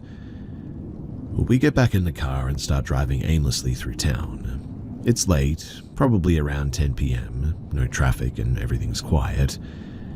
And then, all of a sudden, he just starts speeding. Like, not a fun little thrill. No, he's pushing 110 in a 30 zone, flying through red lights, swerving around corners like he's trying to get us killed. I half laughed at first, thinking he was just showing off, but he just kept doing it. He'd casually mention how the seatbelts in the car don't really work, and how he isn't a great driver. And then came the real red flags. He starts talking about how he thinks that he's not wired like other people, said that he doesn't really feel anything when people die. No sadness, no guilt, just nothing. He even said, I think I might be a little bit psychotic. My husband, trying to keep his cool, kind of shrugged it off with an awkward, well, that's not good. But I remember sitting there, heart pounding, suddenly hyper aware of the locked doors, the broken seatbelt, and how fast we were traveling. He then starts bringing up just how badly I had hurt him when we were 15 and that he never really mentally recovered from that. Obviously, I said sorry and that I was a stupid teenager, but I thought that we were past this, since we had both made mistakes. The whole car ride was, as you can imagine, crazy and just really off. He was blasting these songs that he had made about me. Weird lyrics, obsessive stuff. My husband and I exchanged a glance, but we let it go. And eventually he pulls into this massive park in the middle of town, the one with that huge new staircase that they built on the mountain. No one else is around and it is completely pitch black out here. He goes, do you guys want to go for a walk? We get out immediately and we start walking because anything was better than being in that car again. The stairs go high, higher than they look from the road. I'm already uncomfortable, but I go anyway. About halfway up, my knee starts acting up a bit. It's an old basketball injury, but anyway, I tell them that I'm going to stay put because of this. Kyle stops too and starts talking again, this time about how he feels like he never really got closure. How he still dreams about me, how he's never been able to connect with anyone else the same way. He says this, mind you, while my fiancée is standing right there, and the tension is unbearable. My husband tries to keep things chill, even jokes slightly, but you can tell that he's ready to leave and is getting a little bit worked up now. Eventually, Kyle keeps going. He walks way ahead of us and then yells back, you guys should come up here. It's crazy. Just look at this drop. We glance up, and he's standing at this unfinished part of the staircase, near a ledge with nothing but raw cement below. One wrong step and, well, that's it for you up there. My husband looks at me and then calls back, "No, we're good. We're gonna head back, okay?" Back in the car, it is tense. He's fidgety, the kind of quiet that feels heavy.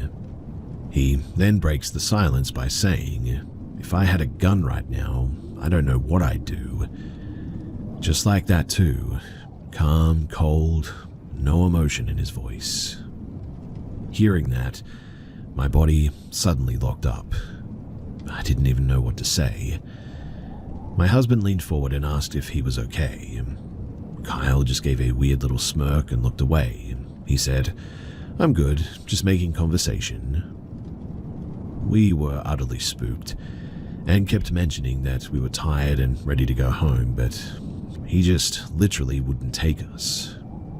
Finally, a cop car slowly rolls into the parking lot at some stage. Normal, right? We weren't doing anything wrong, but maybe Kyle was just unfiltered like how I knew him in high school, but Kyle loses it at this. Starts panicking, slamming the steering wheel, breathing quickly. He mutters, "If he pulls us over, just say that we were having a threesome or something." And I mean, what the heck, right? Well, we just sort of blink at him. I mean, that made no sense. We weren't high. We weren't drunk. We weren't even being loud. But he's acting like he's running from something. Or that something worse was going on. The cop doesn't stop us, just sort of passes us by. Kyle pulls out fast and then drives us straight home without another word. He doesn't even say goodbye when we get out. He just speeds off. Hey, was it just me or did it feel like he was trying to kill us? I didn't even hesitate. No, I said, it wasn't just you. After that night, we didn't talk to Kyle again, like at all. But we both agreed that it was weird, too weird to ignore. My husband said that he just couldn't shake the feeling that we'd narrowly avoided something really awful. And honestly, I felt the same way. The way that Kyle stared from that ledge, blank, like he was watching and waiting for something to happen. The things that he was saying in the car driving so recklessly, how freaked out he got about the cop. Well, the next weekend we made plans to meet up with some more old friends, the guys in the initial friend group where Kyle and I met. Turns out, they had cut all ties with Kyle too. I hadn't realized just how serious it was, but there had been some drama because apparently Kyle had been dating a girl, her name was Sarah, who cheated on one of the guys in the group, and things got really messy. Sarah ended up getting pregnant, but wanted nothing to do with Kyle. Sarah claimed the baby wasn't even his. Now that the kid is born, it really does look like the guy she says is the father, but still. Heavy emotional stuff, right? And Kyle, well, he didn't seem to be coping. We told them about our strange night with him, about the car ride and all that, the creepy conversation, the ledge, the cops. They didn't even flinch. In fact, one of them actually said, "Yeah, that sounds like something that he'd do." But then they brushed it off, like jealous maybe, but harmless. That was what one of them said. Still, the more that we talked, the darker it seemed to get. They told us that when Kyle found out that I was engaged, that he went off the deep end. Full-on drinking rampage, punching holes in the walls, tried to fight another guy in the group who, by the way, is one of the gentlest people that you'll ever meet and is on the spectrum. Then, Kyle just sort of disappeared for a few days. Wouldn't answer texts, wouldn't call back. When he finally resurfaced, it was like nothing happened. Just showed up at their condo like he hadn't dropped off the grid after threatening one of their closest friends. Smiled, laughed, acted normal. No apologies and no explanation. Well, weeks go by and my husband ships out for training. I stay in town but move back with my parents to wrap things up before I move when he's done. My parents live about 30 minutes outside of town, and it's a very, very small community where they are. They have about 3 acres of land, and it's a dirt road leading only to their house. I always felt safe there though, since we had cameras everywhere and everyone in the community owns guns, including my dad. So if someone was on the dirt road, my dad would sit on the porch with a gun, since we never had any uninvited visitors. But then I start getting messages from Kyle. Said that he wanted to hang out one more time before my husband left for the military. I told him that we were busy, and he didn't respond after that. But then, weird stuff started happening. For instance, one night I swear that I saw his car drive by the dirt road in front of the house. This was insanely strange too, because, like I said, we're pretty secluded here. Another time, I noticed a notification from a random burner account viewing my Instagram stories, always the first viewer, and every time that I blocked it, a new one would pop up. No posts, no followers, just watching. I tried to tell myself that it wasn't him, but I knew deep down that it was. I start getting messages from another burner account. They're not threatening exactly, but they're just off. Long rants about people being fake, how no one really understands loyalty, and cryptic comments like this. You're lucky, he's lucky. It could have been different, but I let it go. Let what go? I don't respond. He then tells me it's Kyle, by the way. I figure that he's just spiraling, maybe going through something, so I block the account and set mine to private. After that, I never did see him again in person. He just kind of disappeared after that. No mutual friends mentioned him, no posts, nothing. Honestly, it was almost like he just dropped off the earth. Well, 6 months later, I reunited with my husband and we moved several states away to a military base, and life finally felt calm again. But then, out of nowhere, we get a call from one of the guys from the old friend group. A bunch of them were still roommates, so they're all together when the call came in, and it started like this. Did you hear what happened? What, is everything okay? Kyle tried to break into Sarah's house. I just froze. Why? Why would he do that? Well, he claimed the baby is his, said that she'd been lying to him the whole time. According to them, Sarah said that he had showed up out of nowhere, managed to get inside, and at some point, while holding the baby, had tried to take her. In the chaos, she said that he had somehow stabbed her, and he was arrested not long after that. That's probably why no one heard from him, and why he vanished. But then, it gets worse.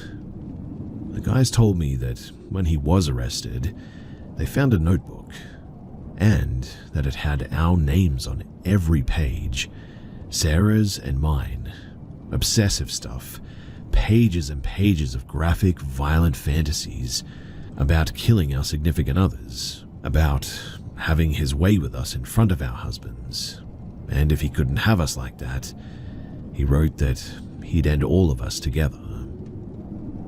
It's been 3 years since then, and I still have nightmares about it all. I sometimes too dread that one day I'll have to explain the whole thing to my kids and tell them to be careful with their new high school flings, as it can either end like my husband and I, married together for 10 years, or like Kyle, still seeking revenge for a petty kiss and a crush 5 years later. I often think about that night on the staircase, about how he kept calling us to come up there, kept saying how crazy the drop was. What if we had gone? What if we hadn't have stopped halfway?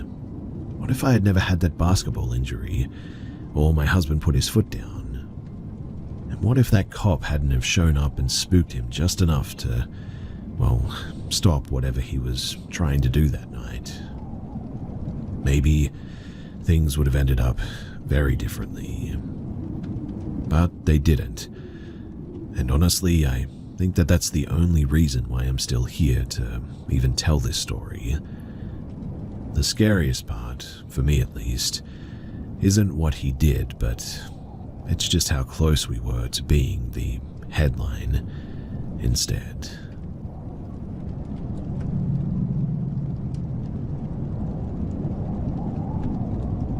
I have so many encounters that I could share. I mean, I just seem to be a magnet for weird or creepy happenings, but this occurred when I was around 19 to 20 years old. Now, at this time, my life was a complete mess, to say the least, and I was under a lot of pressure. One of my favorite things to do was to go to a used bookstore that I've gone to since I was little, and you can exchange books there for some store credit, so I hadn't had to really pay for a book in years. This bookstore was in a strip mall, and there was a 7-Eleven where I would often get myself a soda and sometimes some cigarettes. The people at the bookstore didn't care if I had a drink in there or whatever, so I would often do that and just sort of browse around. Now, the men in there were probably in their 40s, and they were checking me out and making some comments. When I bought my cigarettes and the cashier saw that I was over 18, he said to me, "Wow, you're 20? I thought that you were so much younger. Doesn't she look younger?" And the other man working there agreed. It seemed like a bit of an odd thing to say, I guess, but anyway, I wanted to sit at the Starbucks across the street, but there was no seating. So I lit my cigarette at the 7-Eleven, and it turned out that the cashier decided to take his break and smoke at the time. I tried to be casual and not seem creeped out, but my guard was up, so I wandered over to the store to stay away from whatever that they were doing. I was in the bookstore for a while. Then somehow I lost track of where I parked. I swear that I could lose my car anywhere, but I was wandering around the parking lot and stepped between two trucks at one point. Randomly, the 7-Eleven worker stepped in front of me, saying that I had to come back in. I told him that I had to work in a pretty dismissive way and stepped forward. He repositioned himself so that I couldn't pass him without spilling my drink and walking under his arm.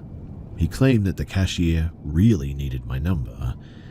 He claimed that at 5 p.m. they were going to a party and I could come to the back of the store and drink until they left. It was around 4:30 at the time, I think. I told him that I needed to do work and again tried to move around him. He had taken a few steps forward, so I had less room, but I'm small and I tried backing up to go in between the other cars. After a couple of minutes of this, I decided to go inside the store because, at least it had cameras. I saw two cops walking out as the employee led me in. I wanted to stop them, but they were moving too fast for me to try and grab onto one of them or something. In hindsight, I know that I could have just yelled something, but I didn't think of it at the time. I also have notoriously bad luck with cops, so that just didn't feel like the safest option either. Anyway, when I came back in, they had already selected mini bottles of liquor for me. The cashier was explaining how this party on a Wednesday at 5 p.m. was going to be awesome and there would be substances and alcohol and I was going to have so much fun. I kind of aha'd and yeahed through that because I knew that there was no party. Finally, the cashier got around on what he wanted, which was basically demanding my number. The other employee moved to the door and the cashier was hounding me for my number. I decided that the best route was to use a number with a 555 in the middle, because apparently those are used for Hollywood phone numbers, but they tried to get me to the back, but I said that I had to work and I'd go to the next party with them. I was trying to placate them, but still just get out of there. Somehow, too, no one else was in this 7-Eleven, and basically I was fending off two creeps with nothing but a soda and a bag of books at this stage. I finally managed to appease them and exited, but knew that they would be watching me. I knew that I couldn't walk to my car and go off to Nanny because I didn't want them to see my car at this stage. So I walked as calmly as I could to another store and frantically called the dad of the kids that I was going to watch. At this point, I broke down and I was shaking and crying, and his wife was at work, so he was really my only hope to get out of there quickly. He pulled up in front of the store, and I jumped inside. I caught a glimpse of them looking out of the window, but I don't think that they saw me, to be honest. It wasn't until late that night that we went and we picked up my car. Friends who I have spoken to about this have different ideas of what they wanted.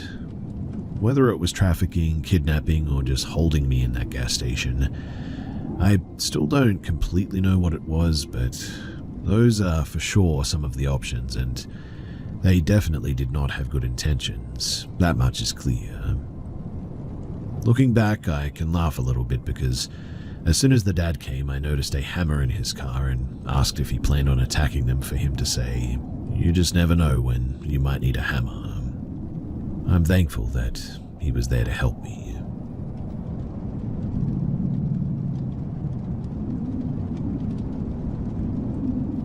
One day, some time ago, I went over to my aunt's house to sleep because, well, I had been out drinking all night and the night before as well.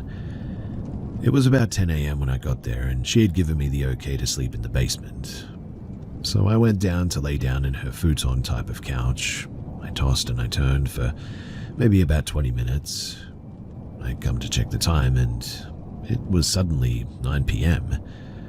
The basement had been very dim, just enough to make out figures of things in the basement because the light was on and it didn't really work too good. I lay there with my eyes closed, trying to fall back asleep, but I just couldn't sleep, so in the end I sat up and turned on her game that was on in the basement. Tried to play for maybe 10 minutes when I laid back down to try and get some more sleep. Same thing, tossed and turned for maybe another 10 to 20 minutes, then checked the time, and it was suddenly 2 a.m. I then got up again and texted my cousin because he was supposed to pick me up. I got up to watch for him through the basement window. The window was about a half a foot or a foot higher than me. I jumped a couple of times to look out, and suddenly I got an eerie feeling, so I grabbed a stool and I stand on it. Suddenly, after a couple of seconds of looking out the window, there was a hard scratching on the concrete wall just an inch or two from my ear. I slowly turned my head and nothing was there, so I decided to go to the other window on the other side of the basement. Usually my aunt's furnace made 2 banging sounds every 30 minutes or so I was okay hearing that, but after the 2 bangs, there were 4 fast bangs right after that. I looked towards the stairs on my way over, and I swear to you that something had peeked out its head from behind them. I told myself, that's okay, it's nothing I haven't experienced before. But then, as I got to the other side of the stairs, near the other window, I looked, and there was this 7 to 8 foot tall shadow-like figure standing there, just looking at me. Again, I told myself, as long as you're not scared, it won't bother you. So I went and stood looking at the window. Then, after I got down and I ran up the stairs and outside as fast as I could, into the street. Thankfully, my cousin had just started to pull up. I then began telling him what had happened as soon as I got in, and that is definitely the closest anything has gotten to me, other than my encounter with a little person, and I seriously believe that it was some kind of a demon that had evil intentions.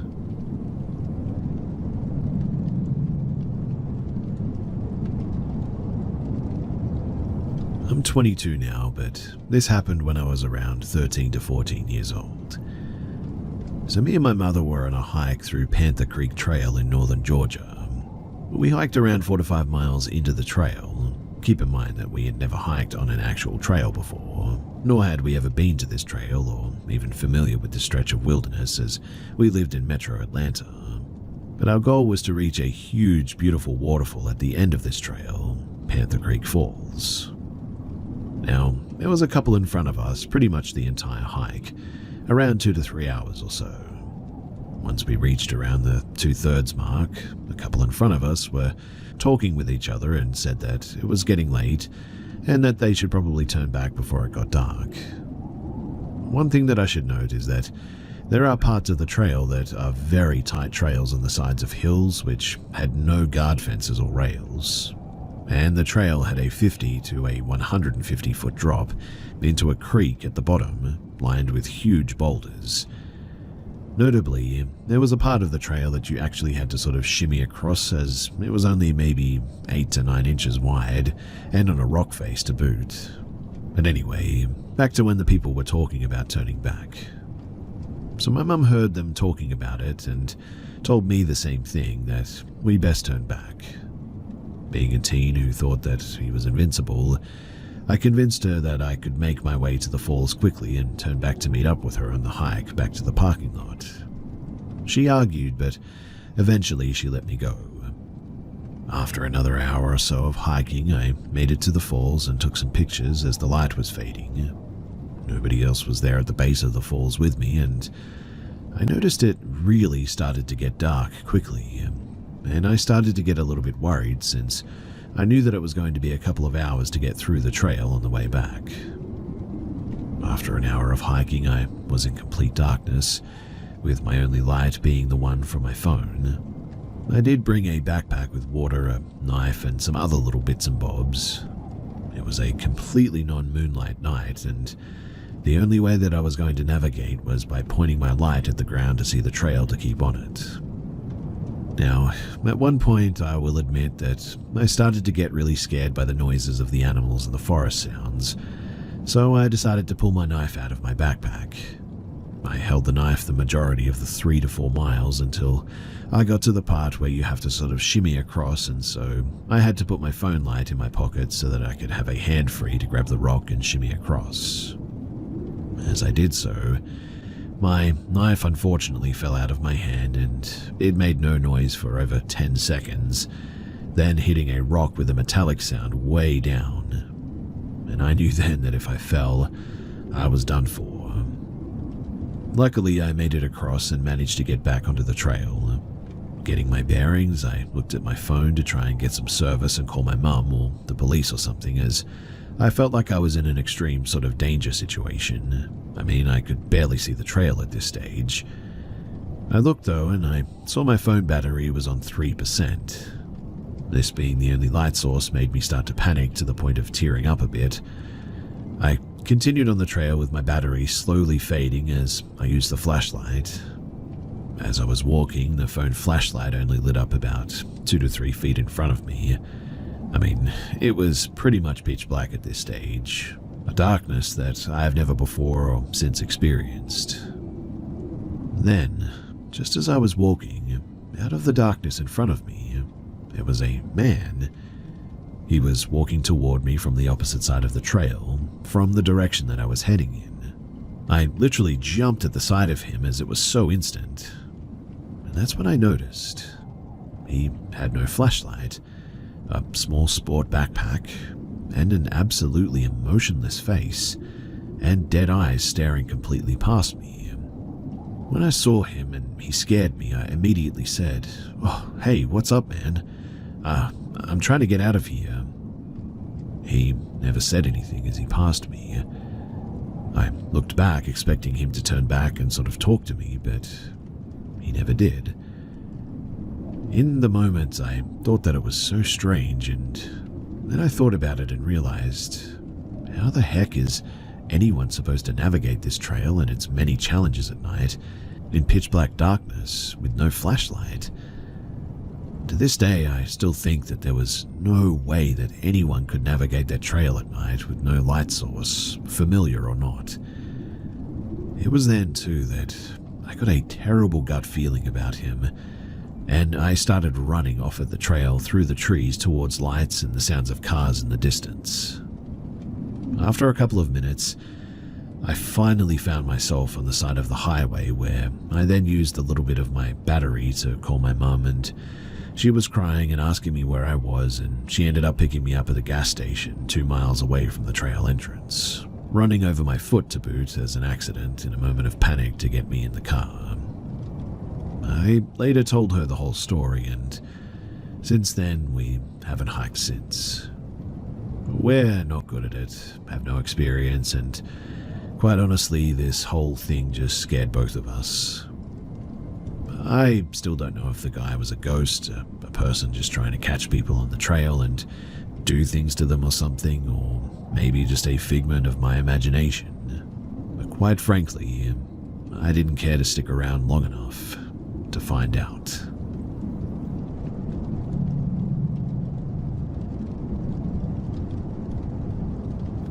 This happened on a quiet Saturday at Southwest Minnesota State University. The campus was practically empty. No classes, no students in the hallways, just silence. Now, I had 30 minutes before work on campus and didn't feel like walking all the way back to my dorm, so instead I decided to rest on a couch in one of the main buildings. I wasn't tired, not even sleepy. I just wanted to sit in peace before my shift started.